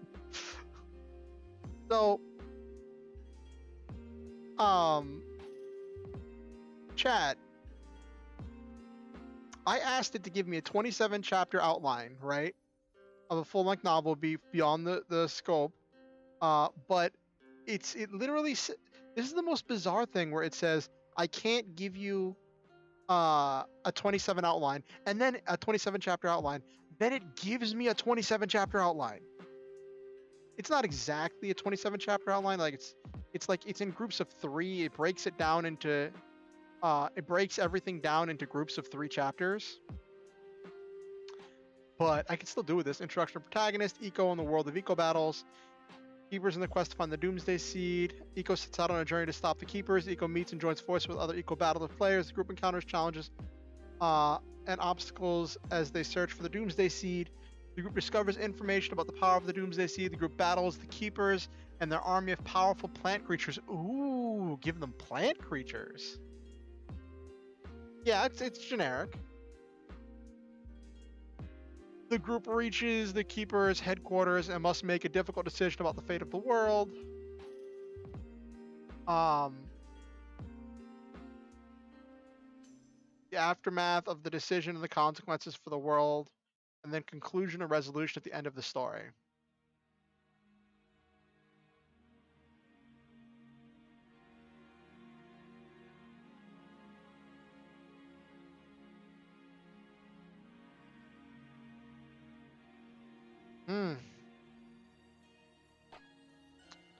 Just gonna copy this real quick. It's generic.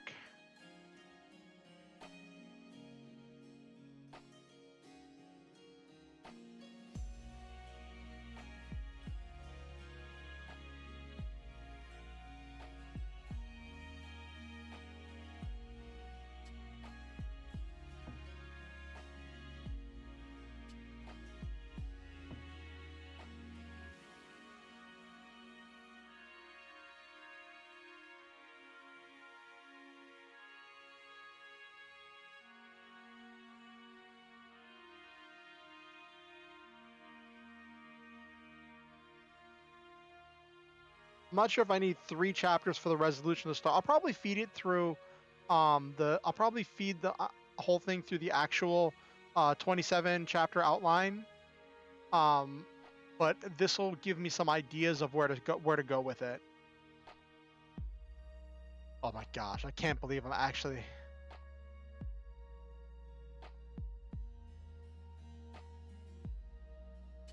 Yes, it would. It could.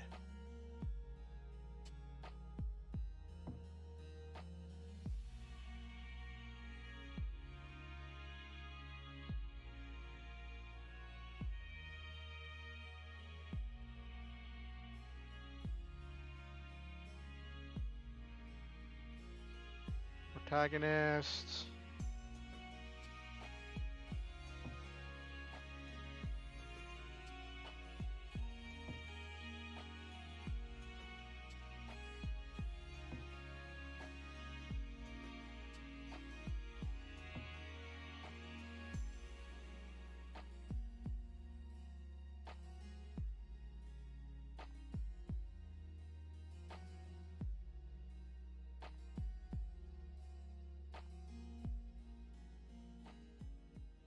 It's giving me a generic ensemble cast.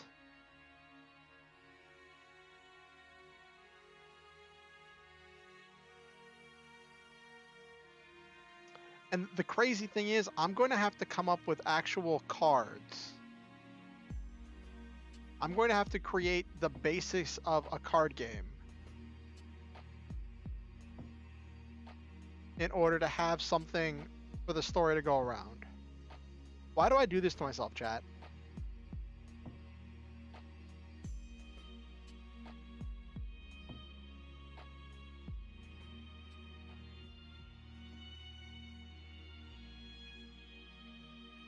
Why do I do this to myself?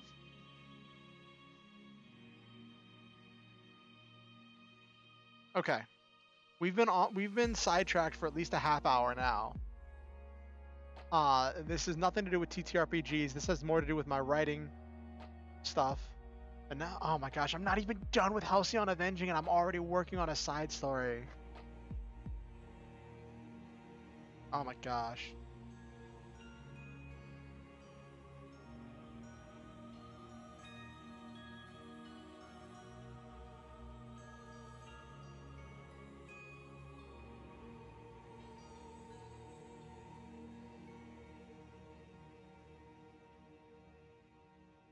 And it wouldn't even take much to make them connected. Like I can already think like in the first chapter whenever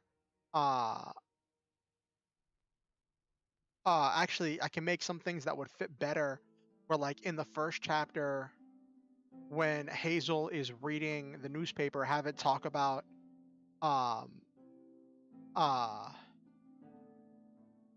another tsunami hit in another chain of environmental disasters. And then have other characters talking.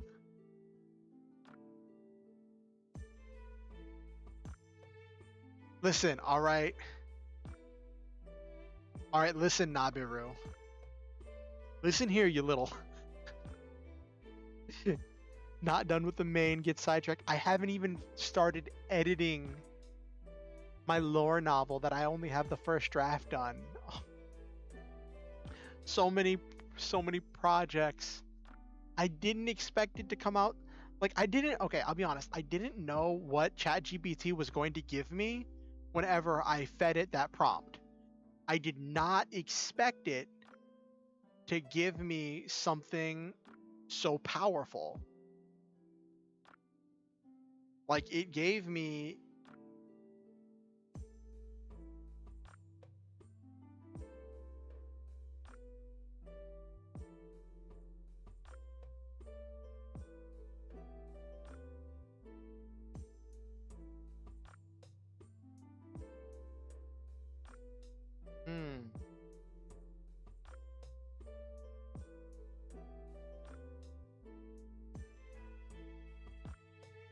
So the Doomsday Seed's an actual card.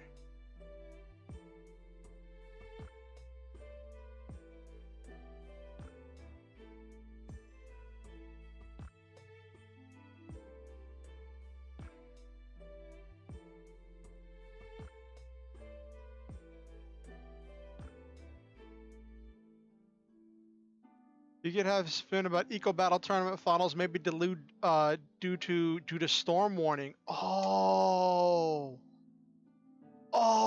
Nabiru, I'm using that.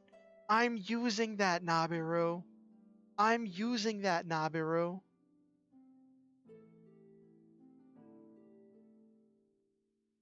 That is such a good idea.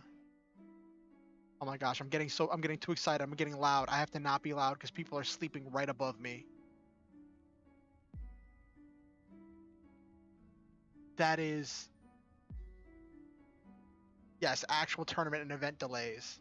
Because that introduces the eco battles and that introduces the eco battles and it introduces the natural disasters. Eco Battle Tournament finals may be delayed due to the latest in a string of natural disasters.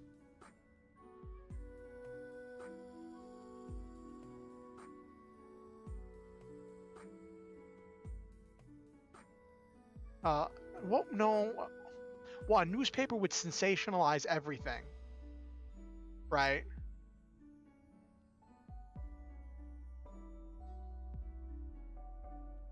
So a newspaper would sensationalize everything. So, like, they wouldn't just say it's a storm warning. It's...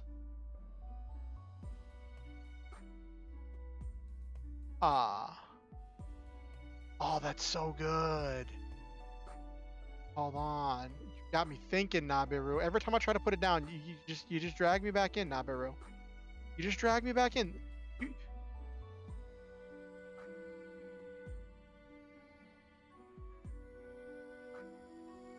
Nabiru, I blame you. I blame you for this. I don't know why. I don't know how, but I'm blaming you for this. Somehow, this entire sidetrack is... Or downplay if it's a major event.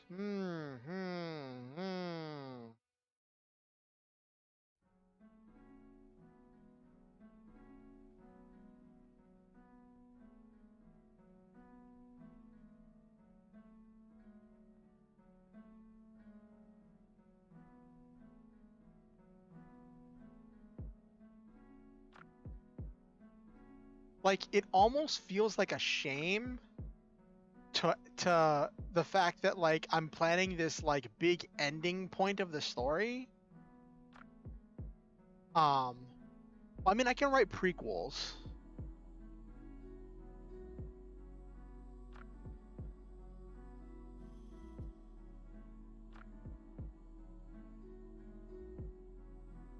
Yeah, exactly, Nabiru.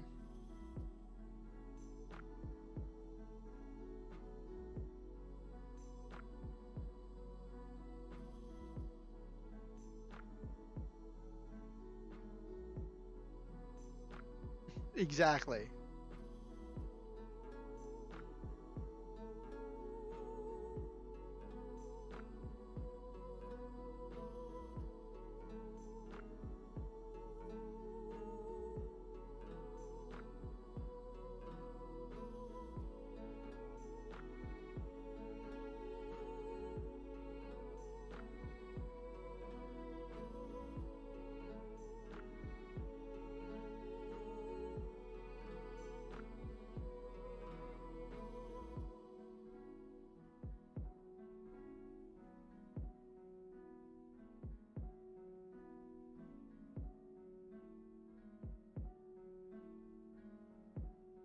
Strange weather patterns and natural disasters start to occur all over the world.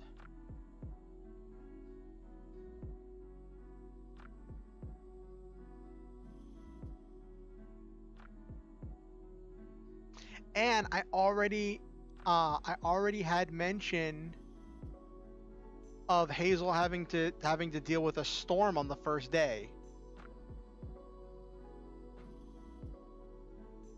I don't know. This might be a stretch. I have no idea.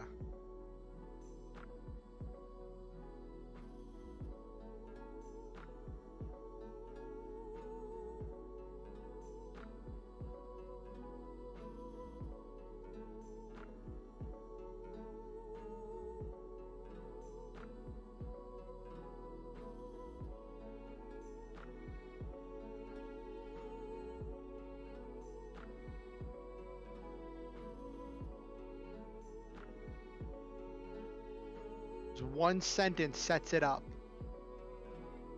And I never really have to reference it again besides referencing maybe some storms, earthquakes. A lot of it will be affecting the coastal areas.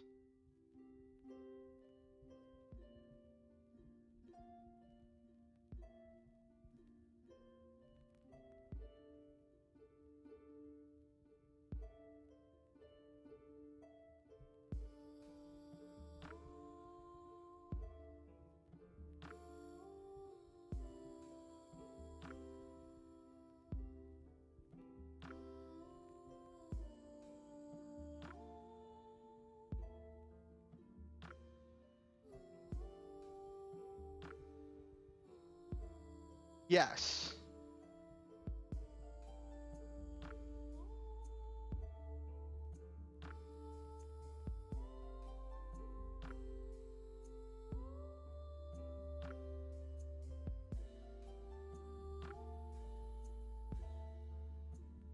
Yes.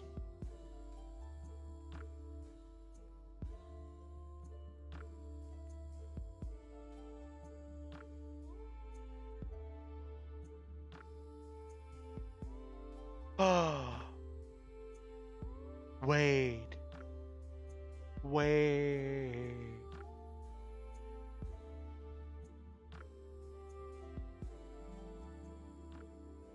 Nabiru. Nabiru. There's a subplot in Halcyon Avenging in which Grief Stormblood contracts with a rogue scientist who's working on a plan for an organism that can lead to the eventual re-evolution of humanity. That's a key plot point in Halcyon Avenging. What if that scientist is from the Keepers?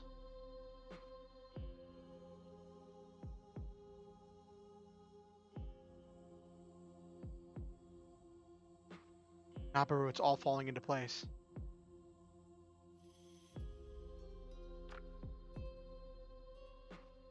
It's all falling into place.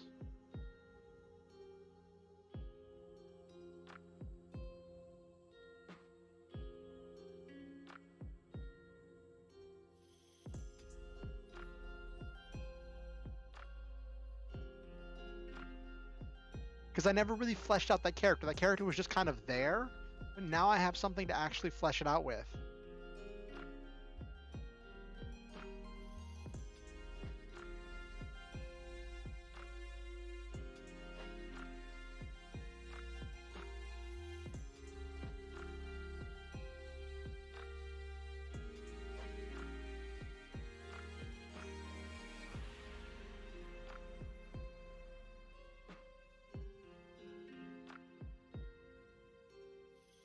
Yes, all according to Keikaku.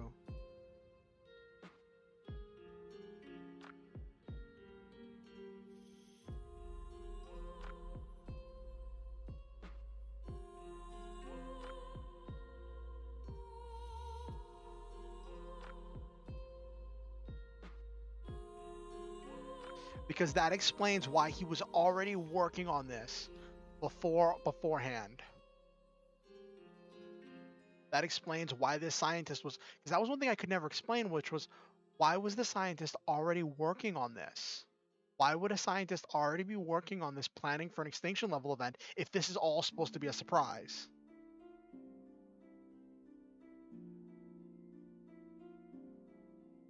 Ah.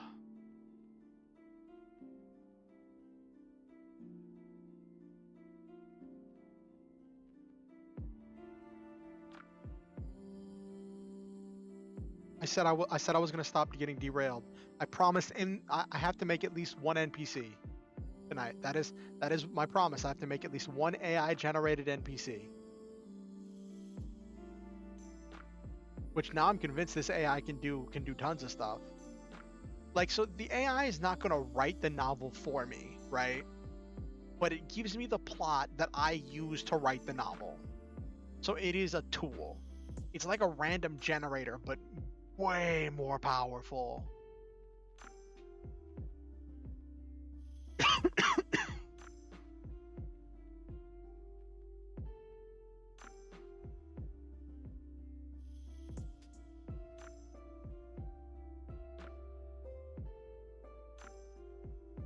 Blah, blah, blah.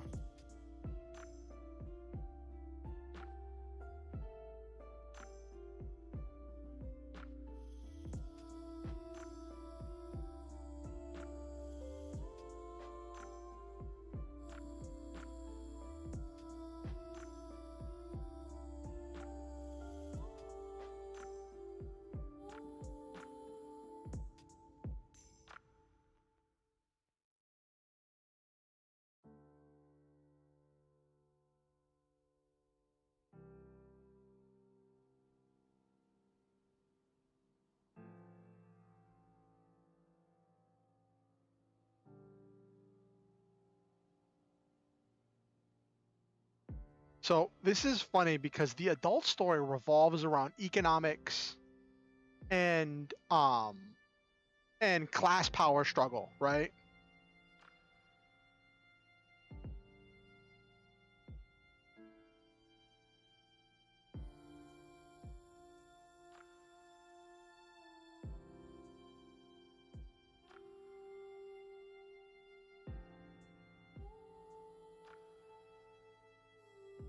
Fighting against an environmental threat to the world.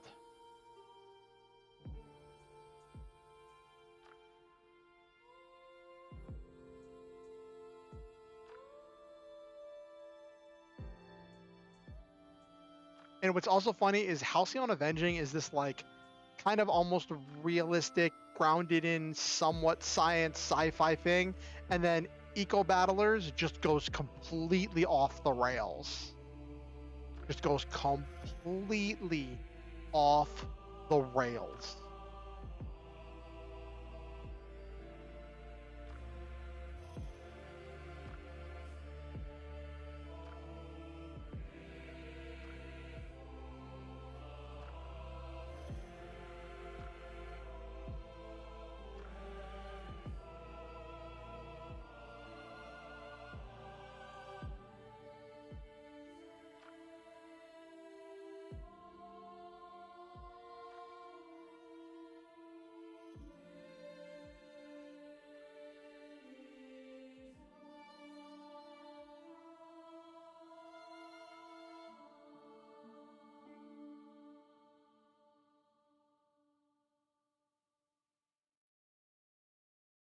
Ooh.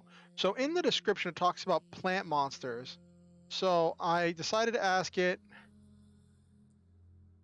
about that.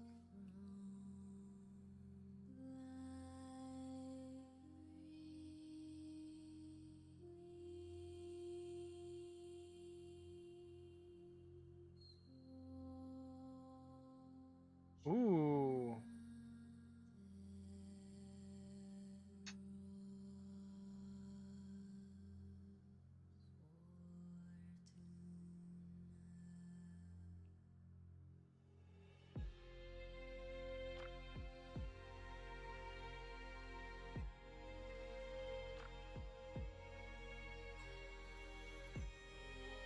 So somehow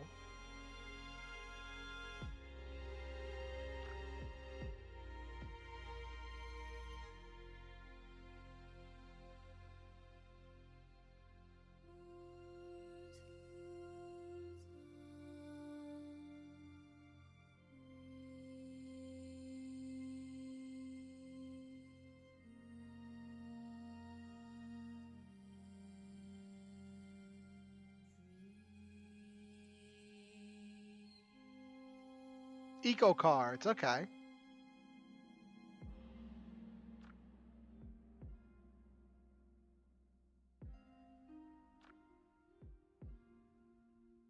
Hmm.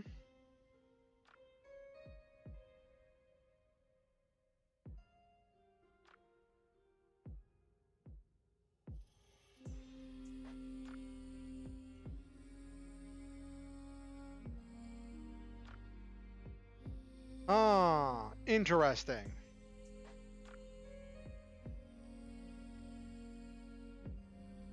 I have so many pages of notes.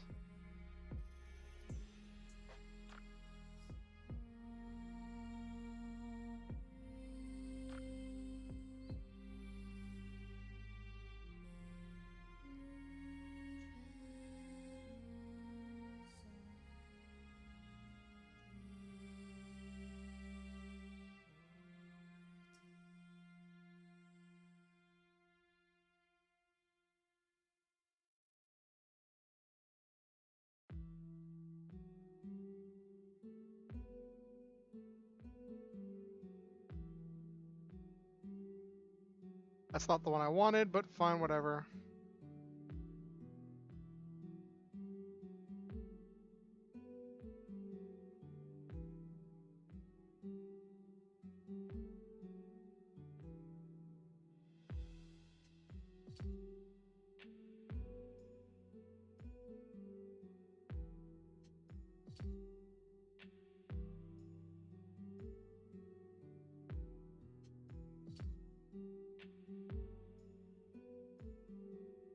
Why do I have 3 pages of notes on this Nabiru? Now doing this without a computer? Oh my gosh. Well, I mean, without a computer, I wouldn't be able to use the Chat GPT tool at all. I'm not sure. Like, I use random generators. Yes, I use random generators for so many things. They're powerful tools. Yeah, that would be absolutely crazy.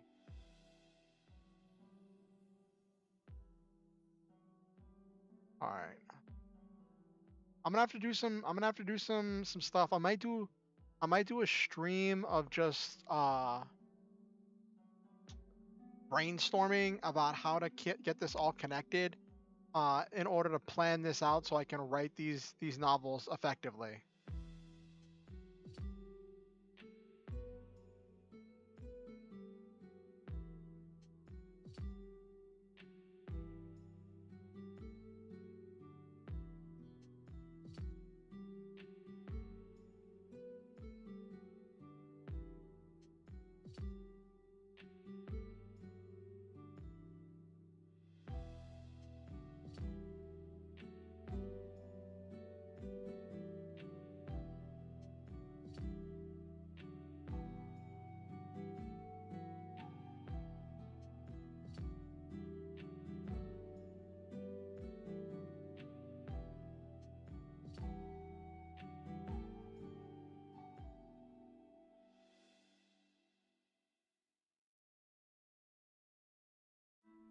Okay. All right. That that was enlightening. I'm probably gonna come back to that. I'm definitely gonna come back to that.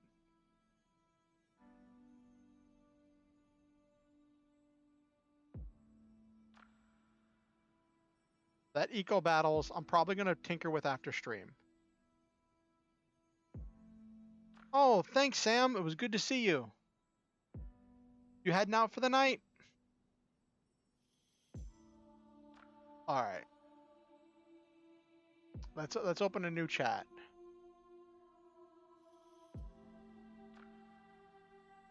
I said I was gonna try to do AI generated NPCs.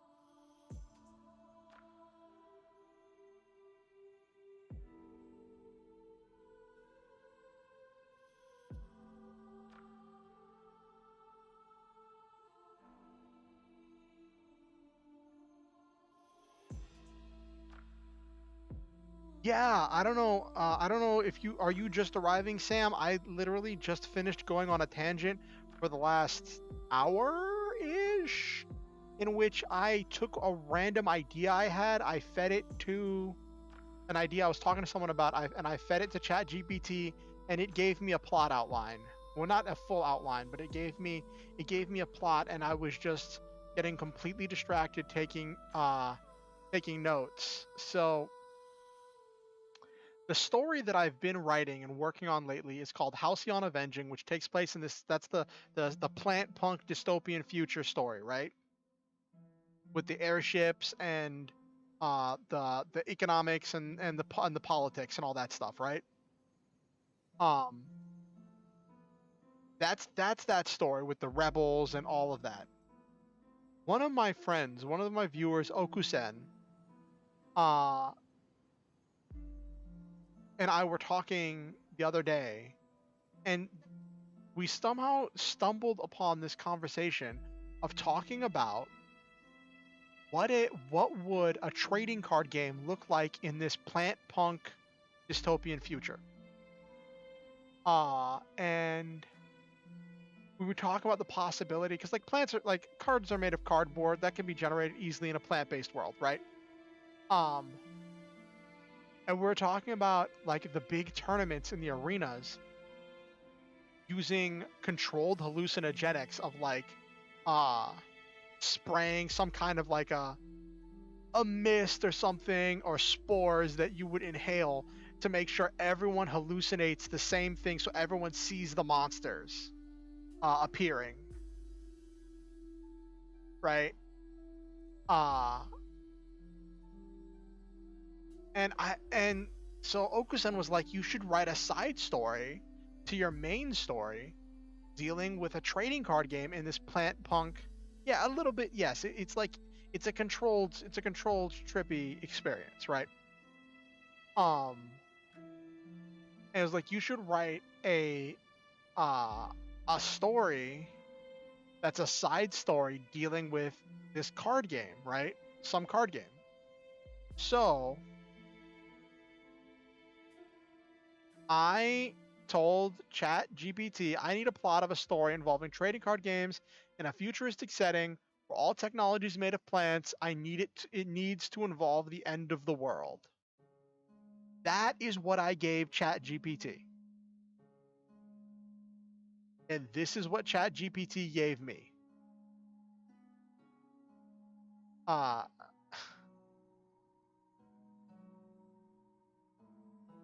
goodness, Nabiru. Good night, Silva. Have a good night. Thanks for coming. I hope stuff works out for you with the job and the schedule and the sleep and stuff.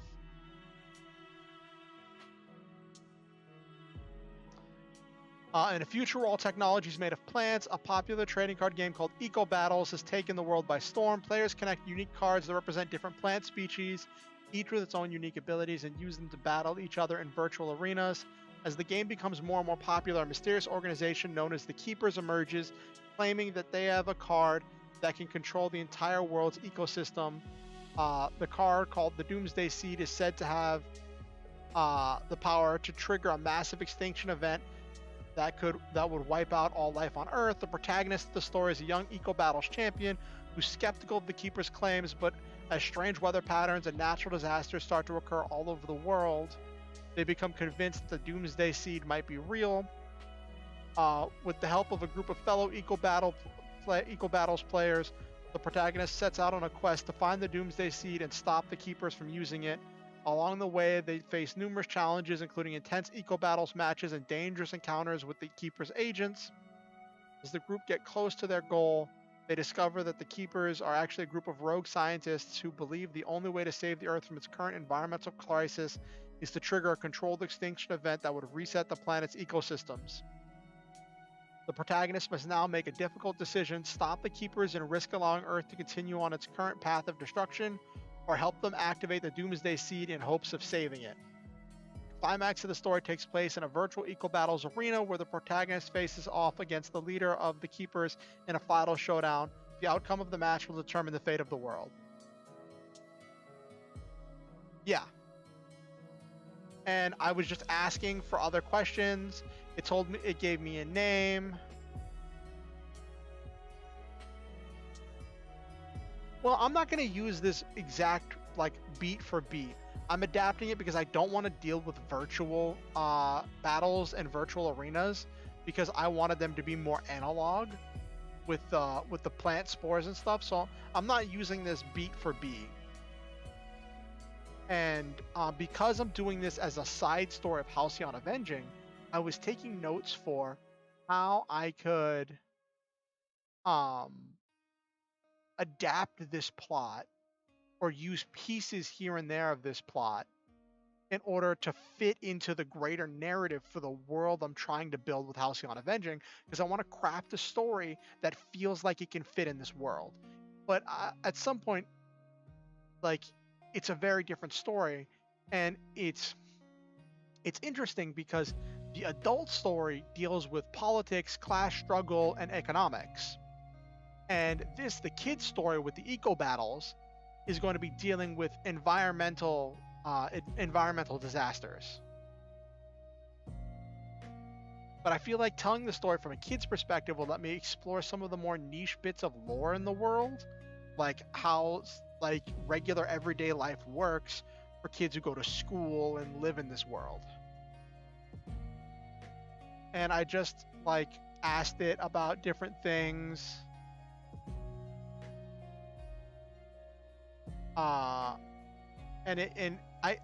Okay. This was funny. So you can keep asking questions relating to the same topic, and then it crafts these answers based on its previous answers, right? So so you can have different tabs open that are based on different things. So I said, please give me a 27 chapter outline of this story as a novel, and it said, I'm sorry, but creating a 27 chapter outline of a full-length novel would be beyond the scope of this forum. However, here is a brief overview of what a 27 chapter structure would look like for the story. And this is what it gave me.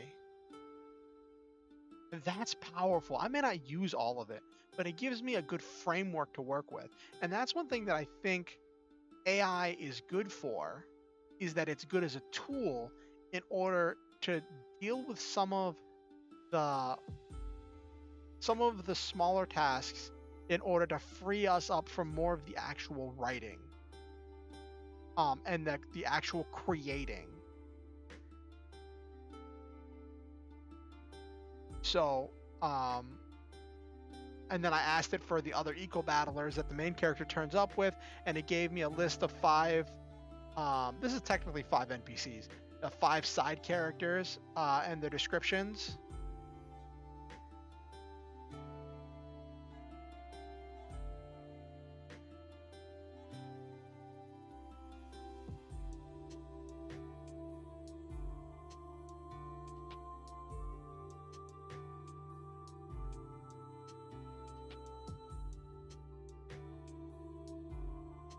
Oh, what's that? You want extended response? You could try formatting prompts like, please write me a 20-something chapter outline starting with X when I type continue. Continue. Ooh. Let me try that.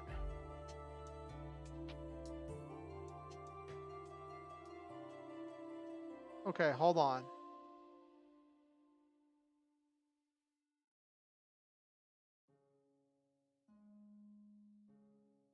So I just say starting.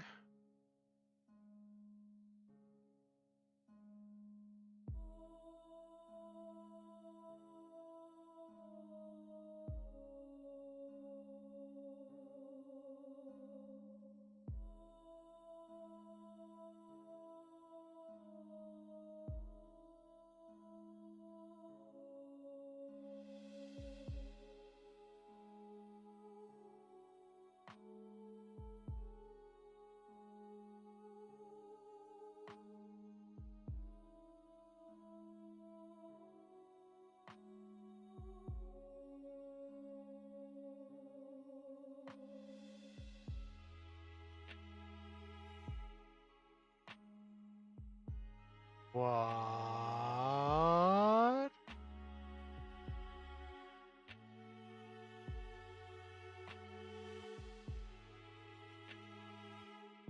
What is this? What is this power? Sam, thank you for that. You have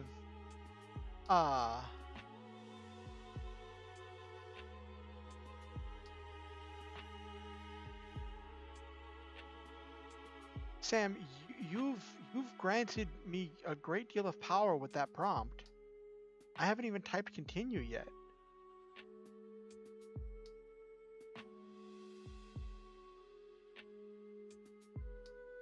I may not use this entire prompt.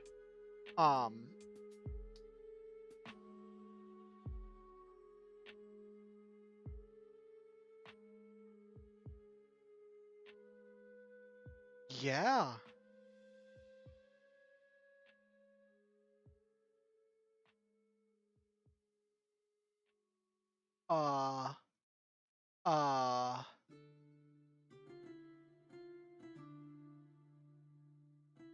Holy cow.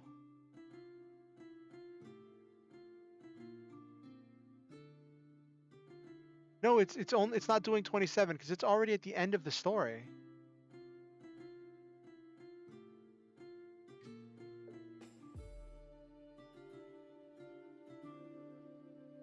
It only did 17 chapters.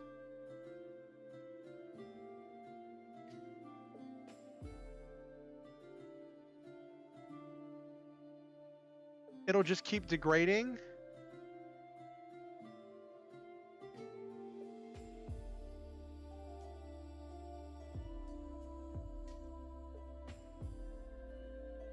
Oh my gosh.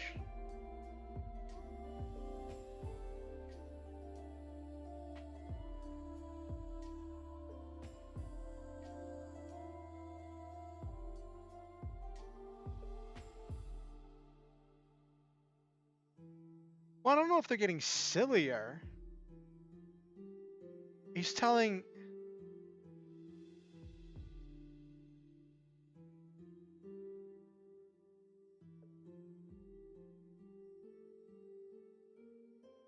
It's telling a much more complex story.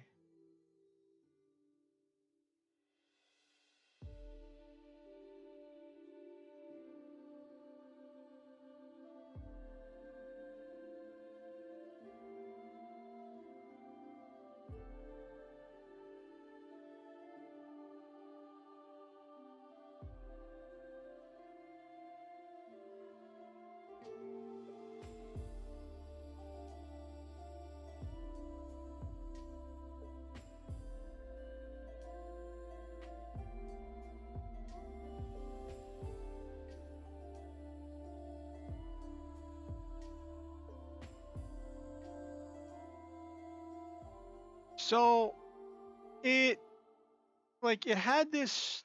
I couldn't read it because it was going by too fast. Okay, chapter 1. Eco's introduces a skilled eco battler living in a world with technology made of plants. He has a passion for the game and deep love for the environment. The chapter provides a deeper look at the world of eco battles, rules of the game, the different types of cards. The reader is introduced to the concept of the Doomsday Seed and rumors of its existence. Eco hears about the Keepers and their quest to find the Doomsday Seed. He is skeptical at first, but as he learns more about the seed's power, he realizes the threat it poses to the world and decides to take action. Eco sets out on a journey to stop the Keepers and find the Doomsday Seed. He's determined and confident, but soon realizes the magnitude of the task ahead. Eco meets other eco battlers who share his concerns with the Doomsday Seed. They join forces, each bringing their own unique skill and knowledge to the group. The group encounters many challenges and obstacles as they search for the Doomsday Seed. They must use their eco cards and strategic thinking to overcome these obstacles and continue their journey.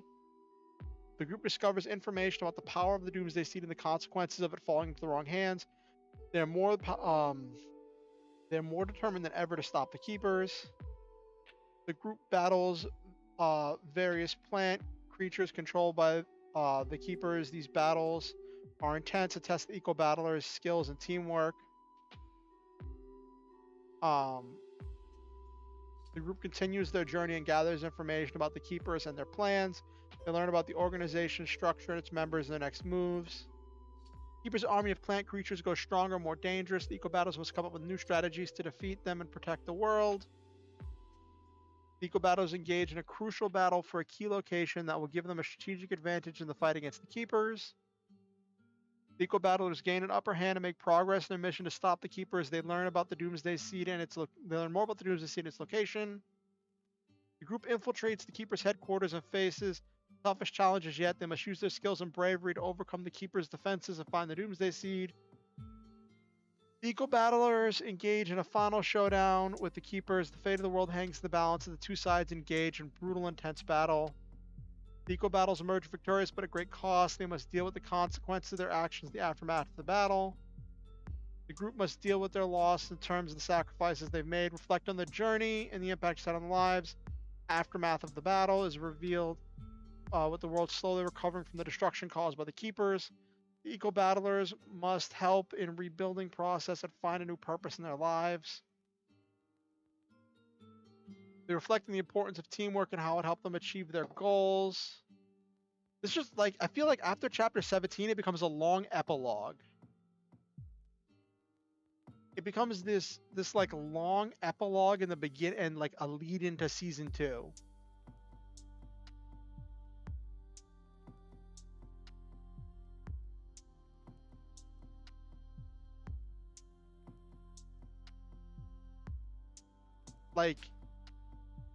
It just rushed through everything else in the first 17 chapters.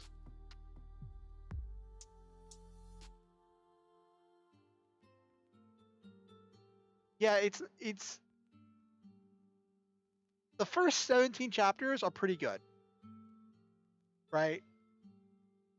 If a bit fast. Some of these things that break up into multiple chapters. But yeah, that's that. But then after that, everything else just fell apart.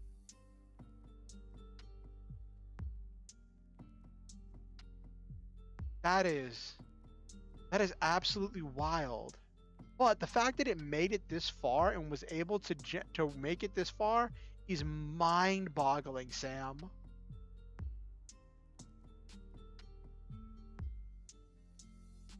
All right, I said in the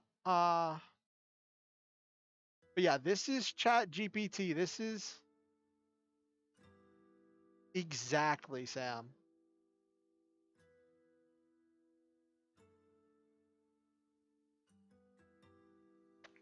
It's funny. I put in the title of the stream that I was gonna do AI generated NPCs, and I have not generated a single NPC. I've generated 2 things, and I got distracted.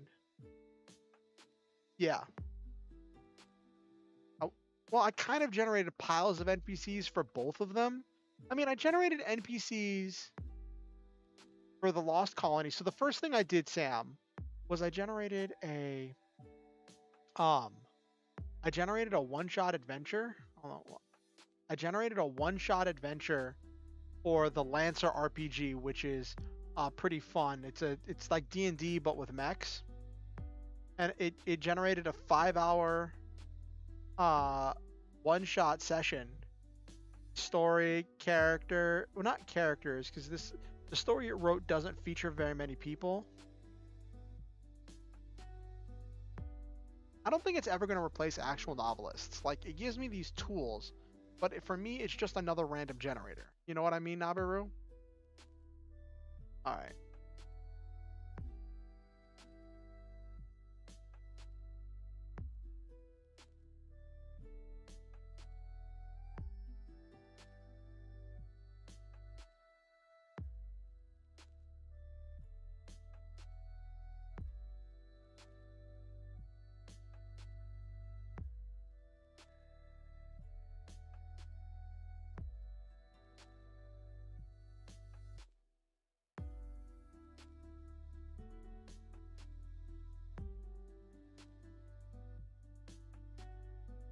But if it gets good enough to do so, we could probably move to... I don't know. I'm not confident. I guess AI generated anime. I'm wondering, like, some people have been talking about using AI to generate stories. As a replacement for getting stories ghost written. And I'm not confident that they'll replace it. And even if they do, I think there's always going to be need for some kind of human creativity and human component. And I can see there being a future where a big part of being a novelist. Hey, wait, what? No, welcome back. How was your time? Did you handle stuff effectively? But I can see there being a future where being a novelist will involve cobbling together ideas and things from multiple AI generators.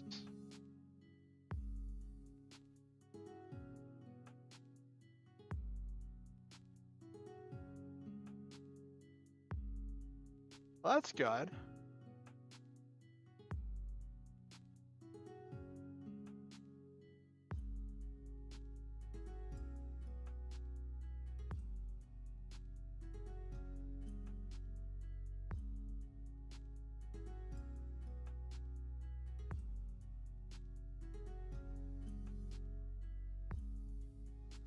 This is not the most inspired.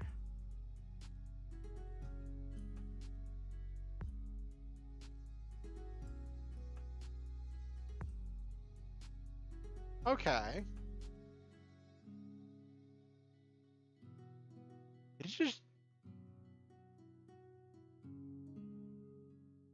just changed the title of the chat based on what I asked for.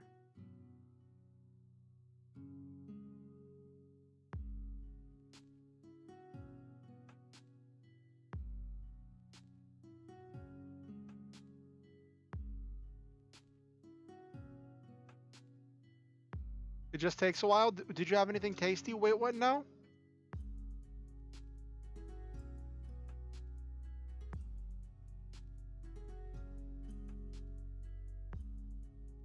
Leafy greens, he also carries.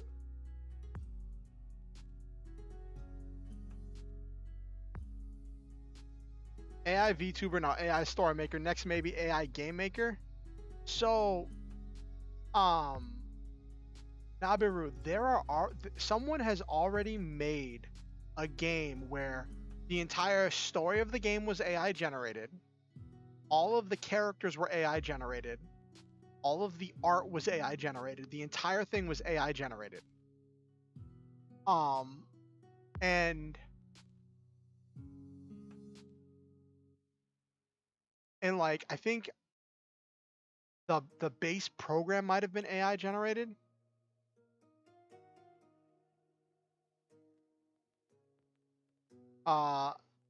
Family can't cook to save life. Oh goodness, wait, what? No. I don't own any body pillows, Saw.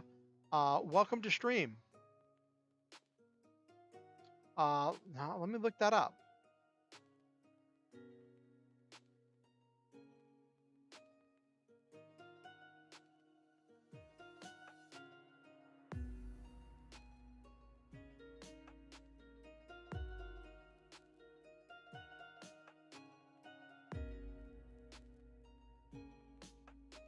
Blah, blah, blah, blah. AI generated games are starting to appear on Steam and it's not going well.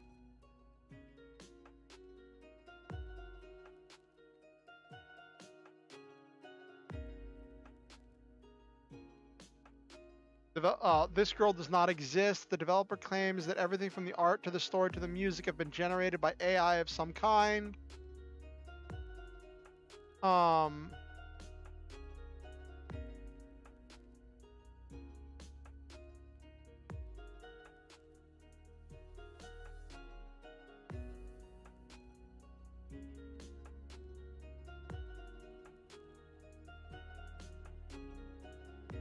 I mean, it's the first of its kind, so I have no idea what other things are going to look like.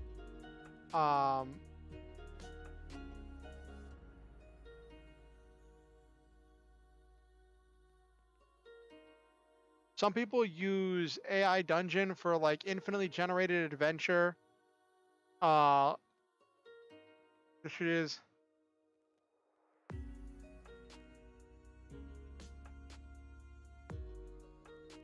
It runs you through a scenario. Like this is like AI generated adventures with infinite possibilities.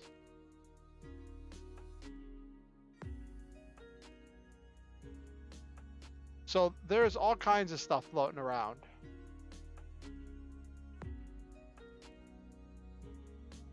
Like I said, I'm seeing there's also a problem that in order to copyright something, at least in the US, a person has to be involved with making it. So if there is no person involved with the construction of something, if everything is made by an AI, you technically can't copyright it unless the copyright laws change.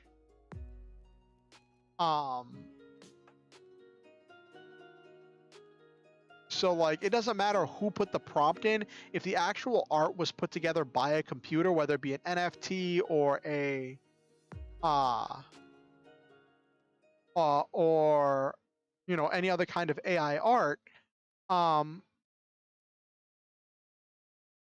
it can't be copyrighted, at least in the current state of the law. So that's going to be an interesting thing to see how that goes with companies trying to monetize AI produced assets and things.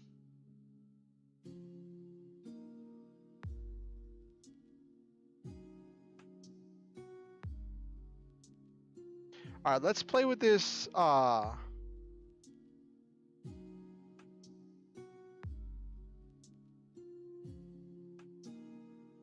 Now, someone, CeeLo Jones, asked me to take a look at GPT-3 Playground.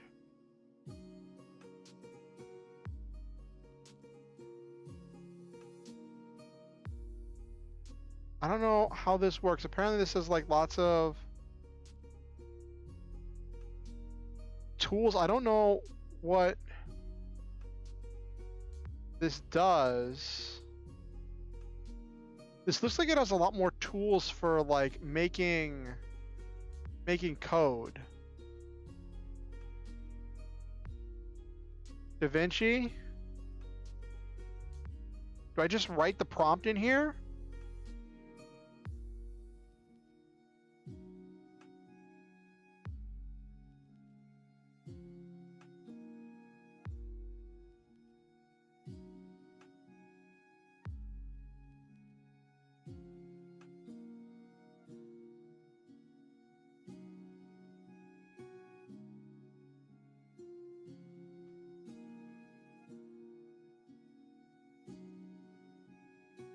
DaVinci is 3. Oh. Playground's an auto. So I don't type prompts into here? So this isn't okay. Because like, where do I put the prompt in? Is this just?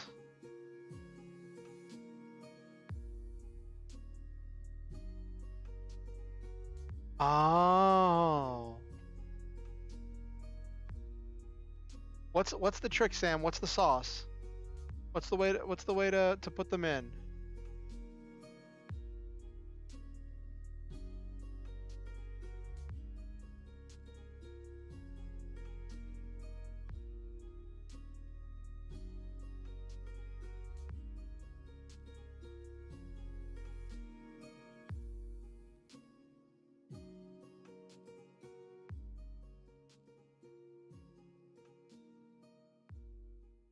Lo is an award-winning flash fiction about a village inhabited solely by dragons that features tragedy and exemplary dialogue. Okay.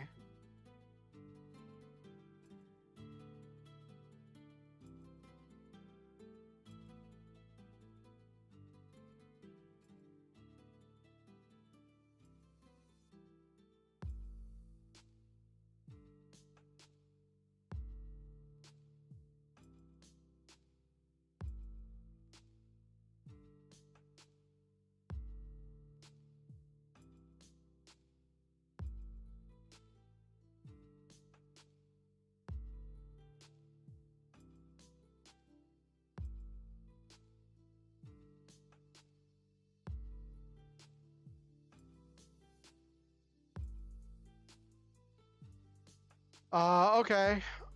Is this words?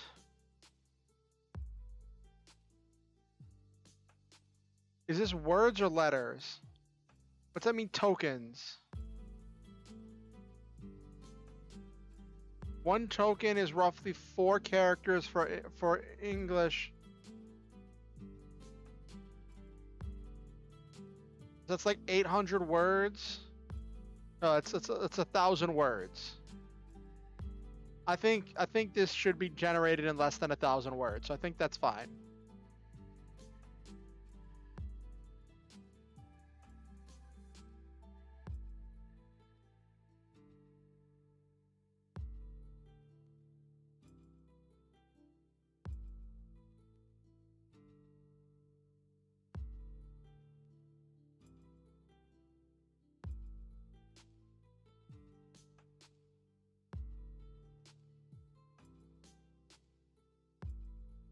Ooh.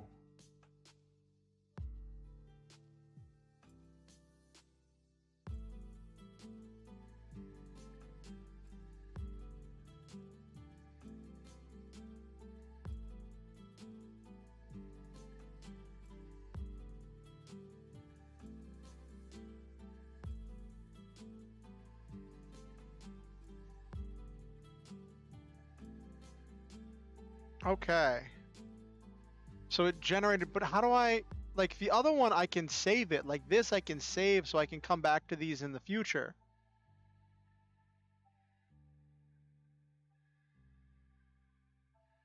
Oh, okay. Casilo, one of my viewers was telling me that Playground has more power. I'm still gonna bookmark Playground to come back to it in the future. Oh, you have to that's less user friendly.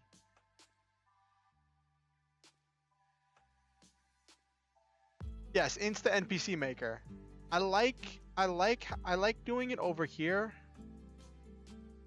I like doing it over here because I can keep asking questions to it and it's more conversational. Oh, if you're a programmer, okay. Because you can just put chunks of code in here. Okay.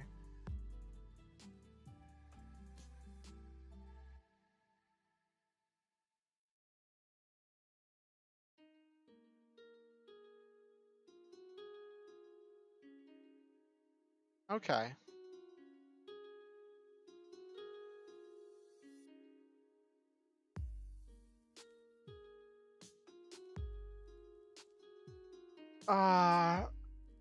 You can make API calls to it. Some with custom code you've created somewhere. Okay.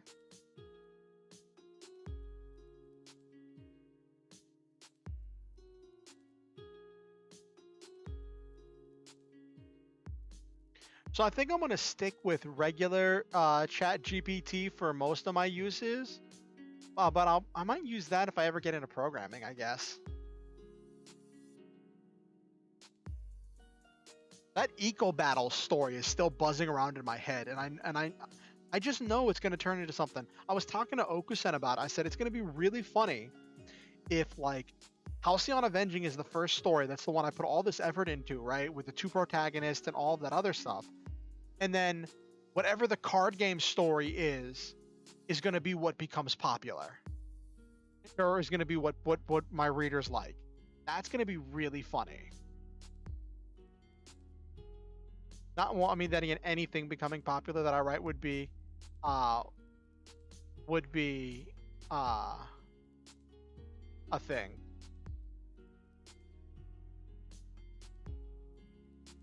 Yeah, exactly, Sam. Actually, let's do another. That's true. You never know what can take off. All right. As we're getting ready to.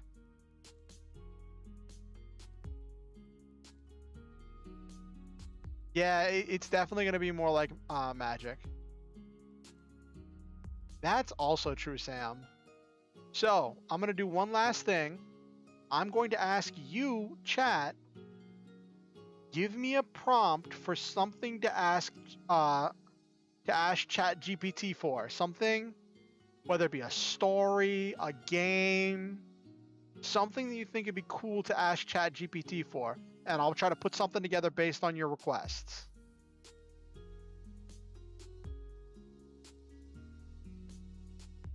I also feel like the base Chat GPT thing is more conversational. It's just easier to use.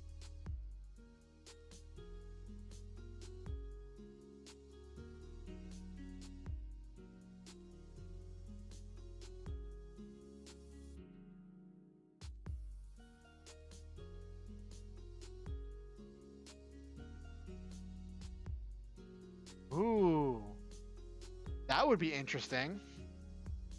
I mean, I guess it knows anything from. Okay. Hey, Okusen, welcome. You missed it.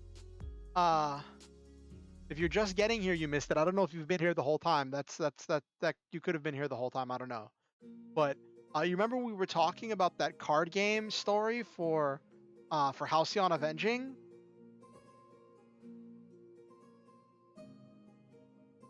All like that entire tangent is all Okusen's fault.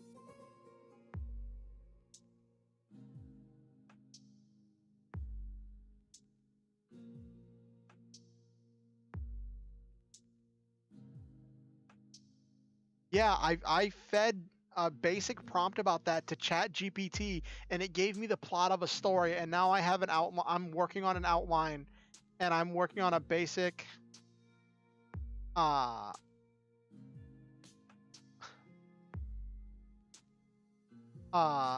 And working on a basic story for featuring that stuff, the TCG.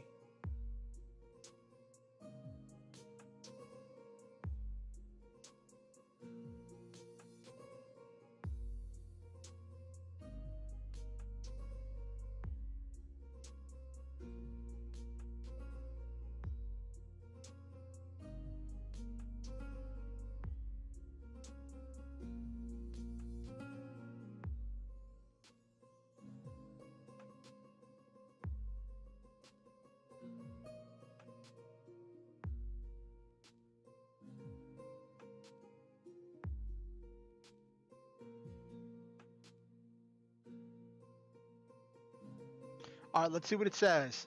I need the plot of an isekai story featuring star-powered giant robots and a hero that seeks to inspire others. Oh, do I have to reload? Yeah.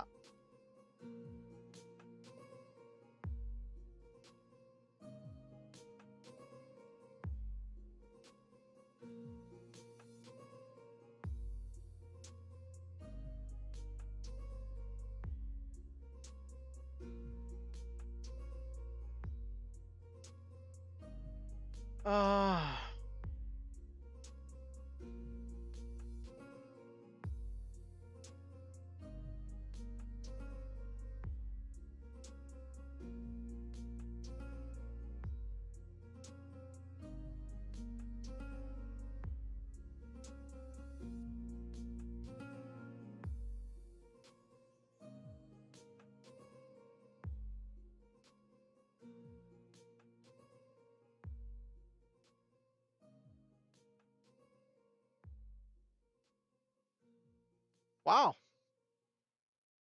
Uh, and what's creepy is when it renames itself based on your question.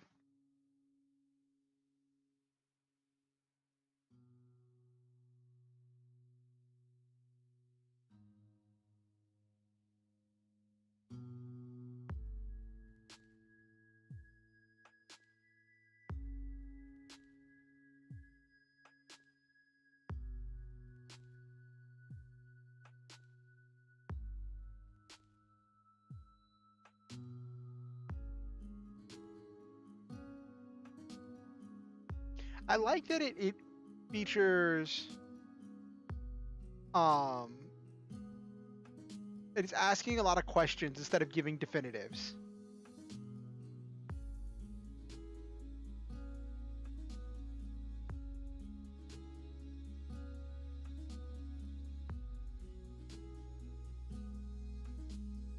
This story is definitely not a bad story that it gave me.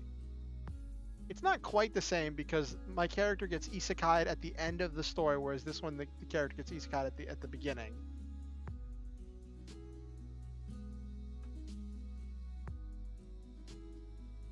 Not bad. And it's a surprisingly coherent story. Yes, yes, it really does. And the whole thing with people losing hope.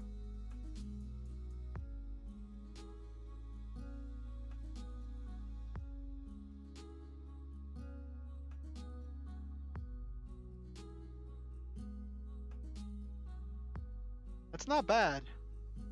Not a bad story.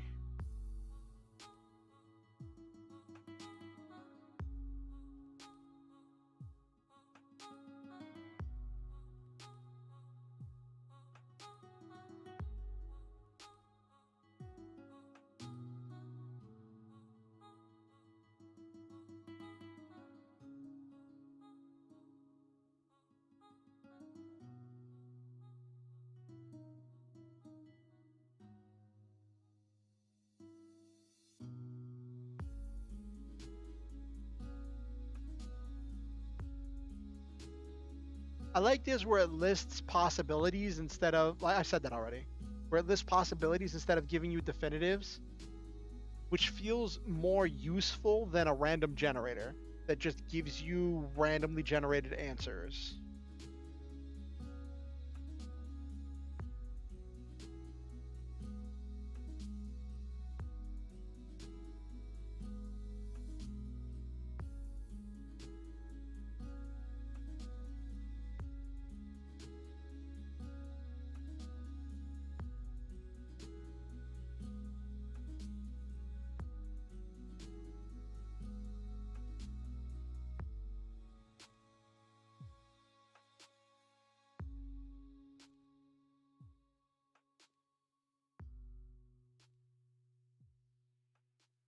Hmm.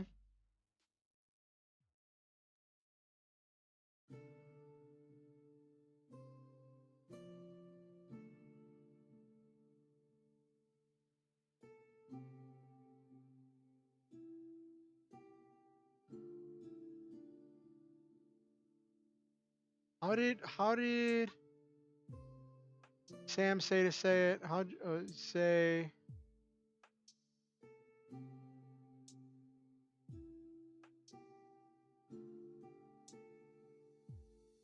say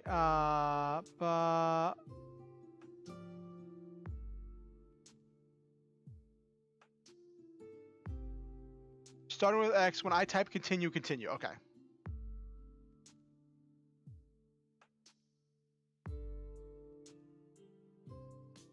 Yes, the demonetizator.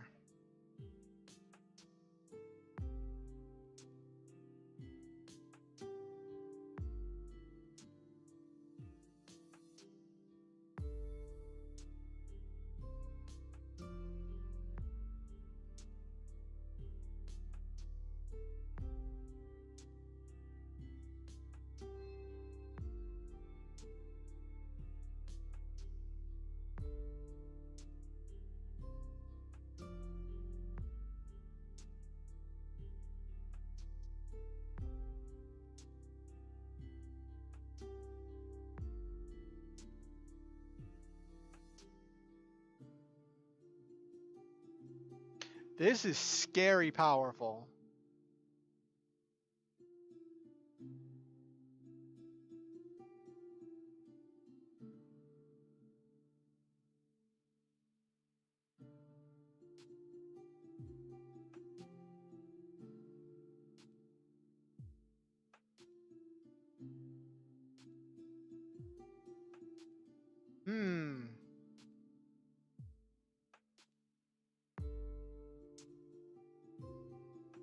I'm wondering, so last time I asked this for, yeah, they do seem really generic. And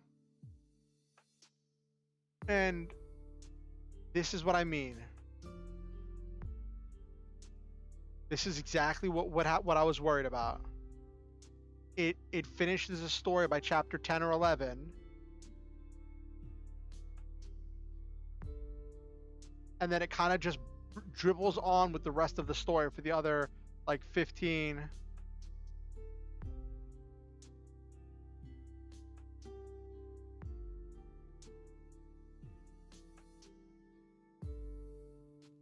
Like it tells, like it splits the story in half, or like it finishes the entire story by chapter 10 or 11, that kind of just dribbles onward. I don't know what it's actually called. I think it's called like the 9-block 27 chapter outline. I don't know when that was developed.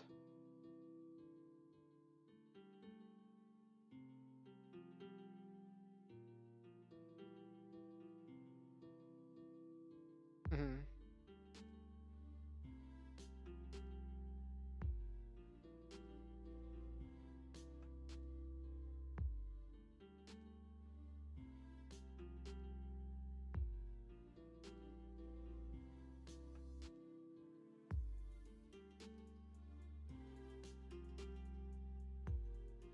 Like this is very, like this is where it starts to show its like its frayed edges.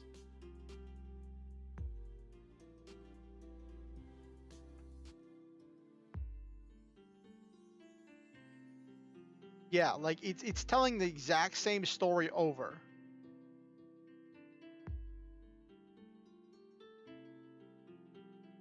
Like whenever you ask it for something long form like this, like a novel outline, it starts to show its frayed edges.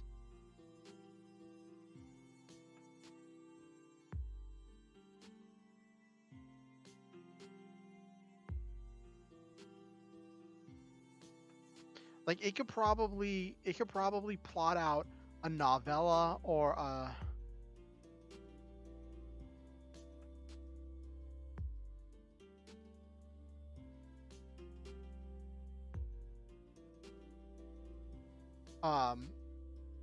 it could probably plot out a novella or a short story, but trying to plot out a full-length novel. Okay, let me see.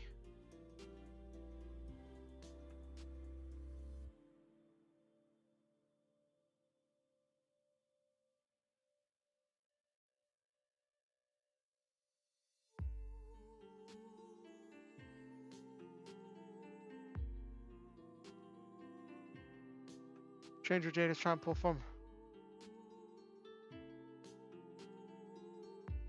Oh, okay, that's cool, Okusen. That's just showing it as a powerful tool. So this is referred to the 3-act 9-block 27 chapter method.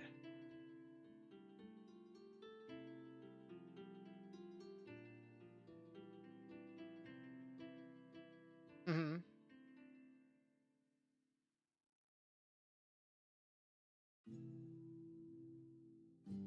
So it's the 3-act 9-block 27 chapter method. That's what it's called.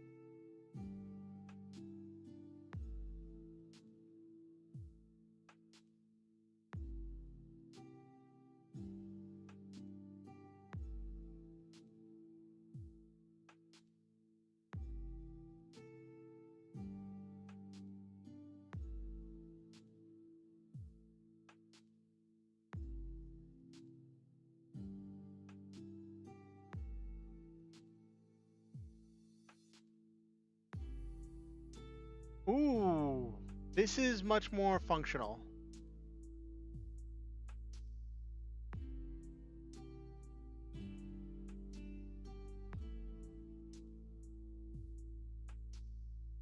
You were right, Sam.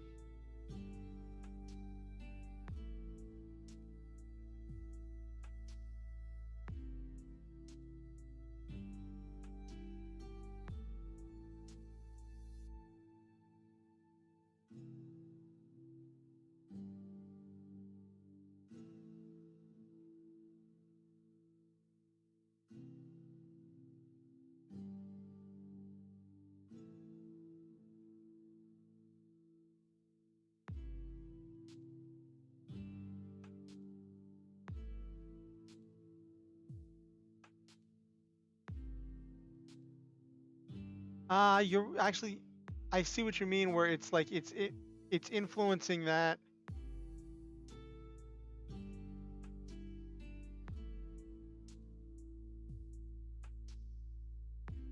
You're right. I do want to start a new page.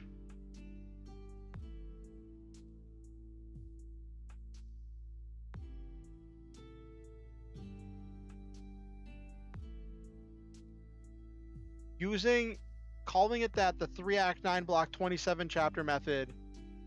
Uh,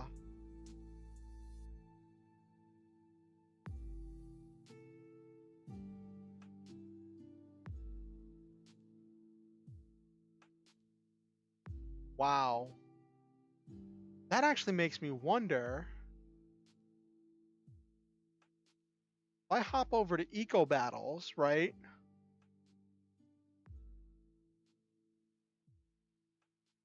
Can I remove a response?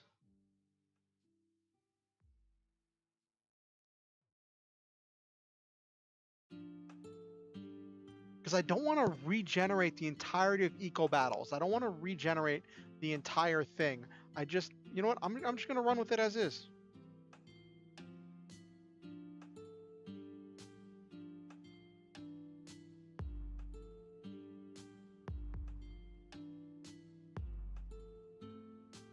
Oh, wait, hold on.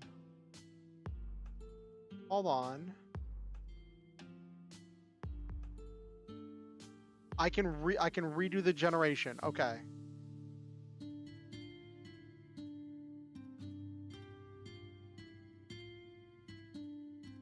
Okay.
This is doing...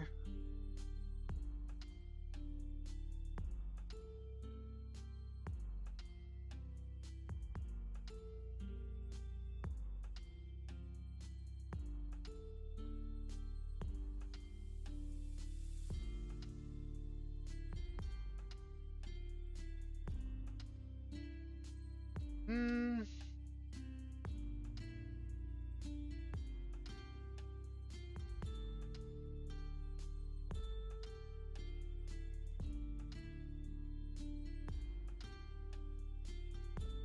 What in the world?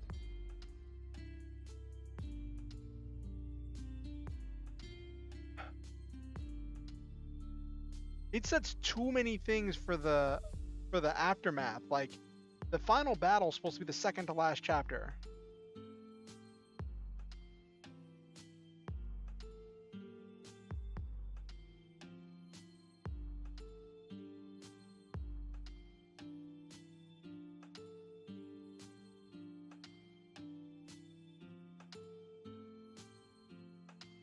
All right, so what I learned is you can change things.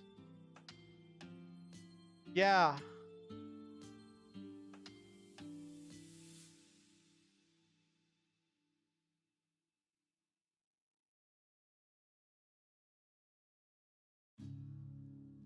Oh, you can look at the different branching paths. Okay. Hold on, what did I do differently with this one?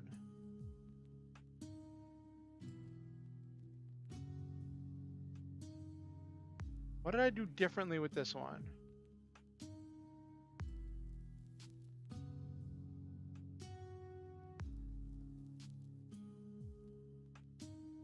I'll end this story using...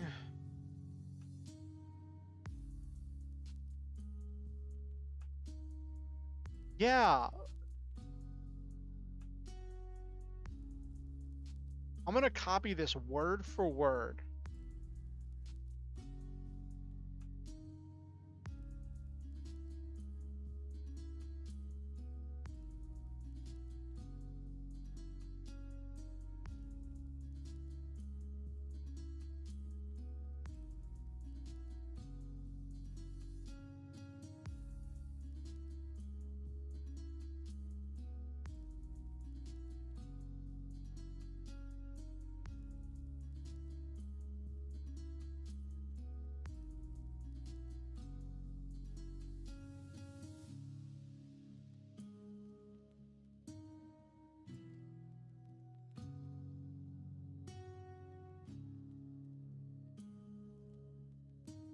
It's not breaking it into any of the blocks.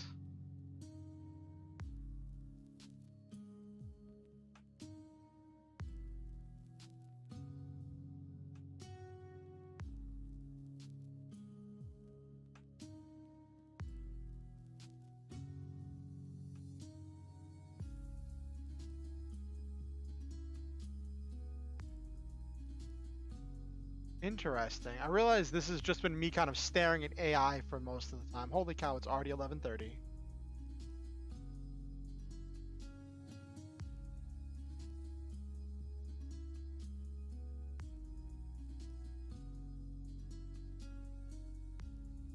Like, it already has the final battle happening in chapter 20, when it should be 26.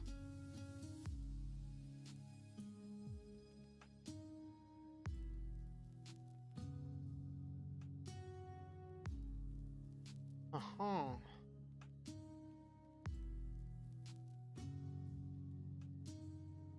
Like, all of this should, like, this whole part here should be chapter 27.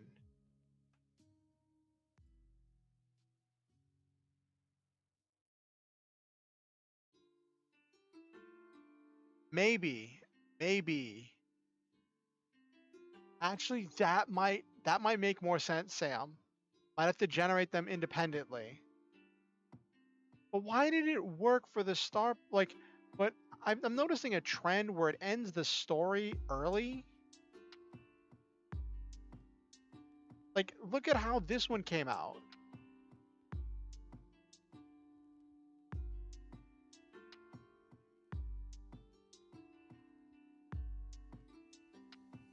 It's so bizarre.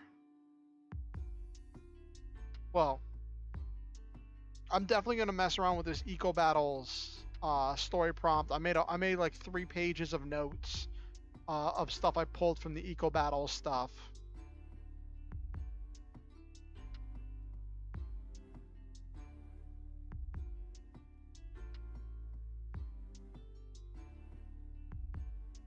Possibly.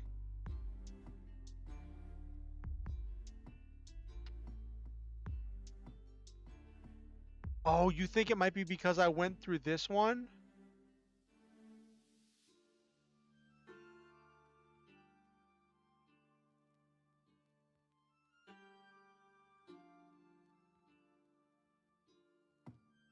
Okay, hold on. Let me try something then. Where was that? That was...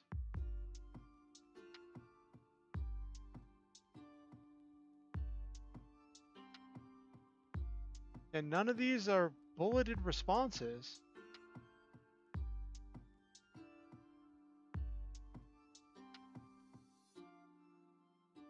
I don't know, but I think I have plenty of data on it. Yeah, this has been me exploring Chat GPT.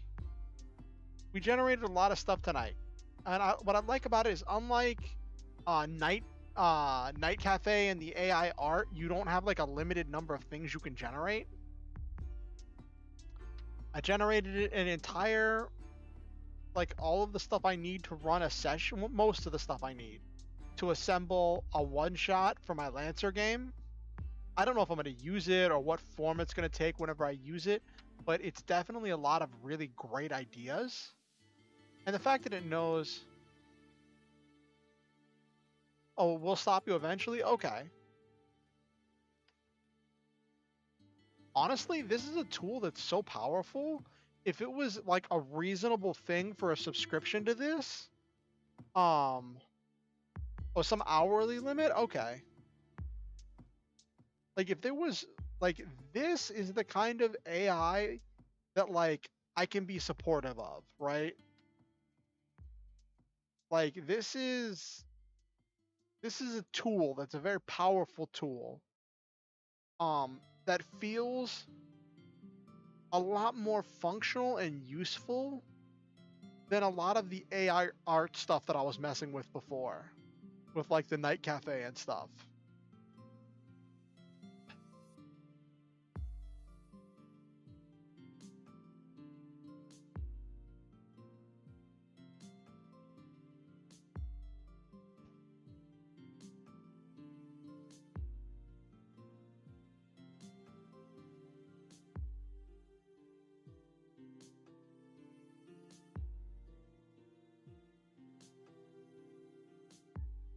Mm.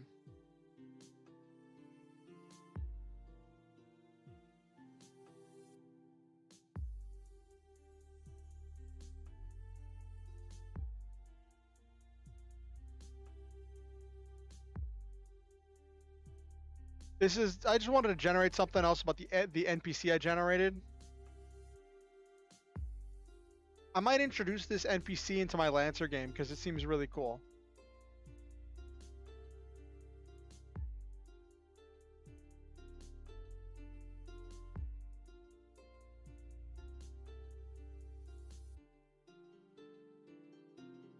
I guess my one fear with like AI art is that people are going to use it instead of paying actual artists, and I believe that like actual artists suffer enough that they shouldn't have to be living in fear of their contribution to society being overtaken by machines and having no way to provide for themselves. And also, there's some things that bug me about the way that AI art systems were trained. But it's this crazy thing.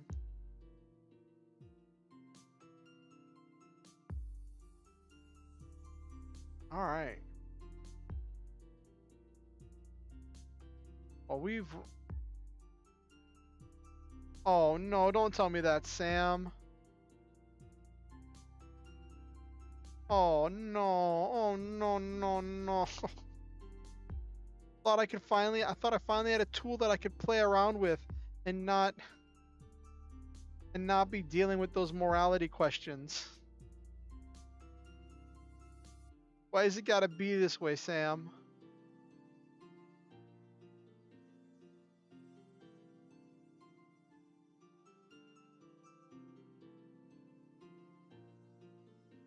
I just did. Yeah, it is. Like, I look at Chat GPT and I'm like, it's got all these tools to facilitate creativity. Thank you, Sam. I'm glad you had fun with it. Let's wind down for the night. We've done a lot of stuff. Got a lot of ideas. Did more writing stuff than I did actual game stuff, which is funny because I planned for tonight to be TTRPG stuff, because that's what people loved talking about last stream. but I ended up getting lost in the sauce. And now I have the plot of a card game story put together. All right, so let's say my thank yous. I like to say thank you to everyone for coming to the stream. So scrolling to the top, to Wait What No, to Silva, to Nabiru, to Doxus.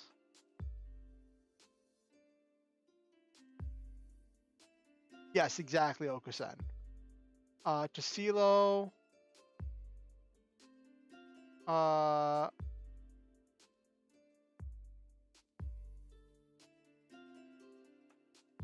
Yeah, that's also true. That's also true, Nabiru. Let's see, Doxus, Silo. Who else was here tonight? I know Sam was here. And Jeezy Clips.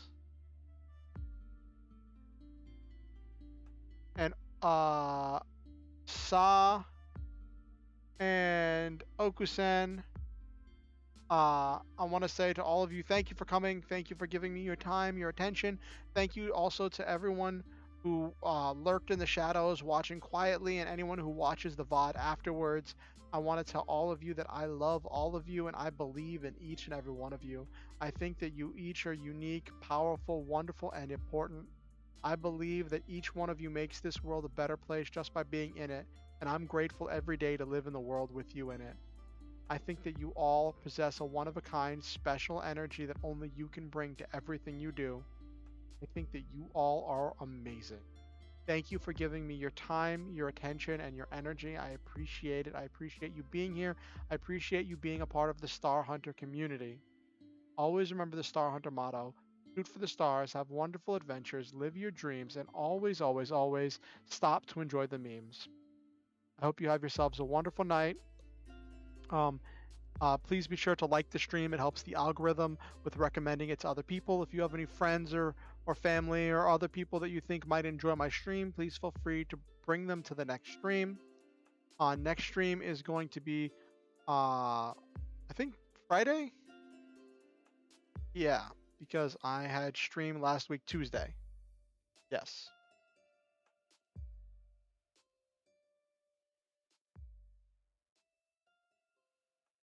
Yes, the stars and hearts. Thank you, Okusen.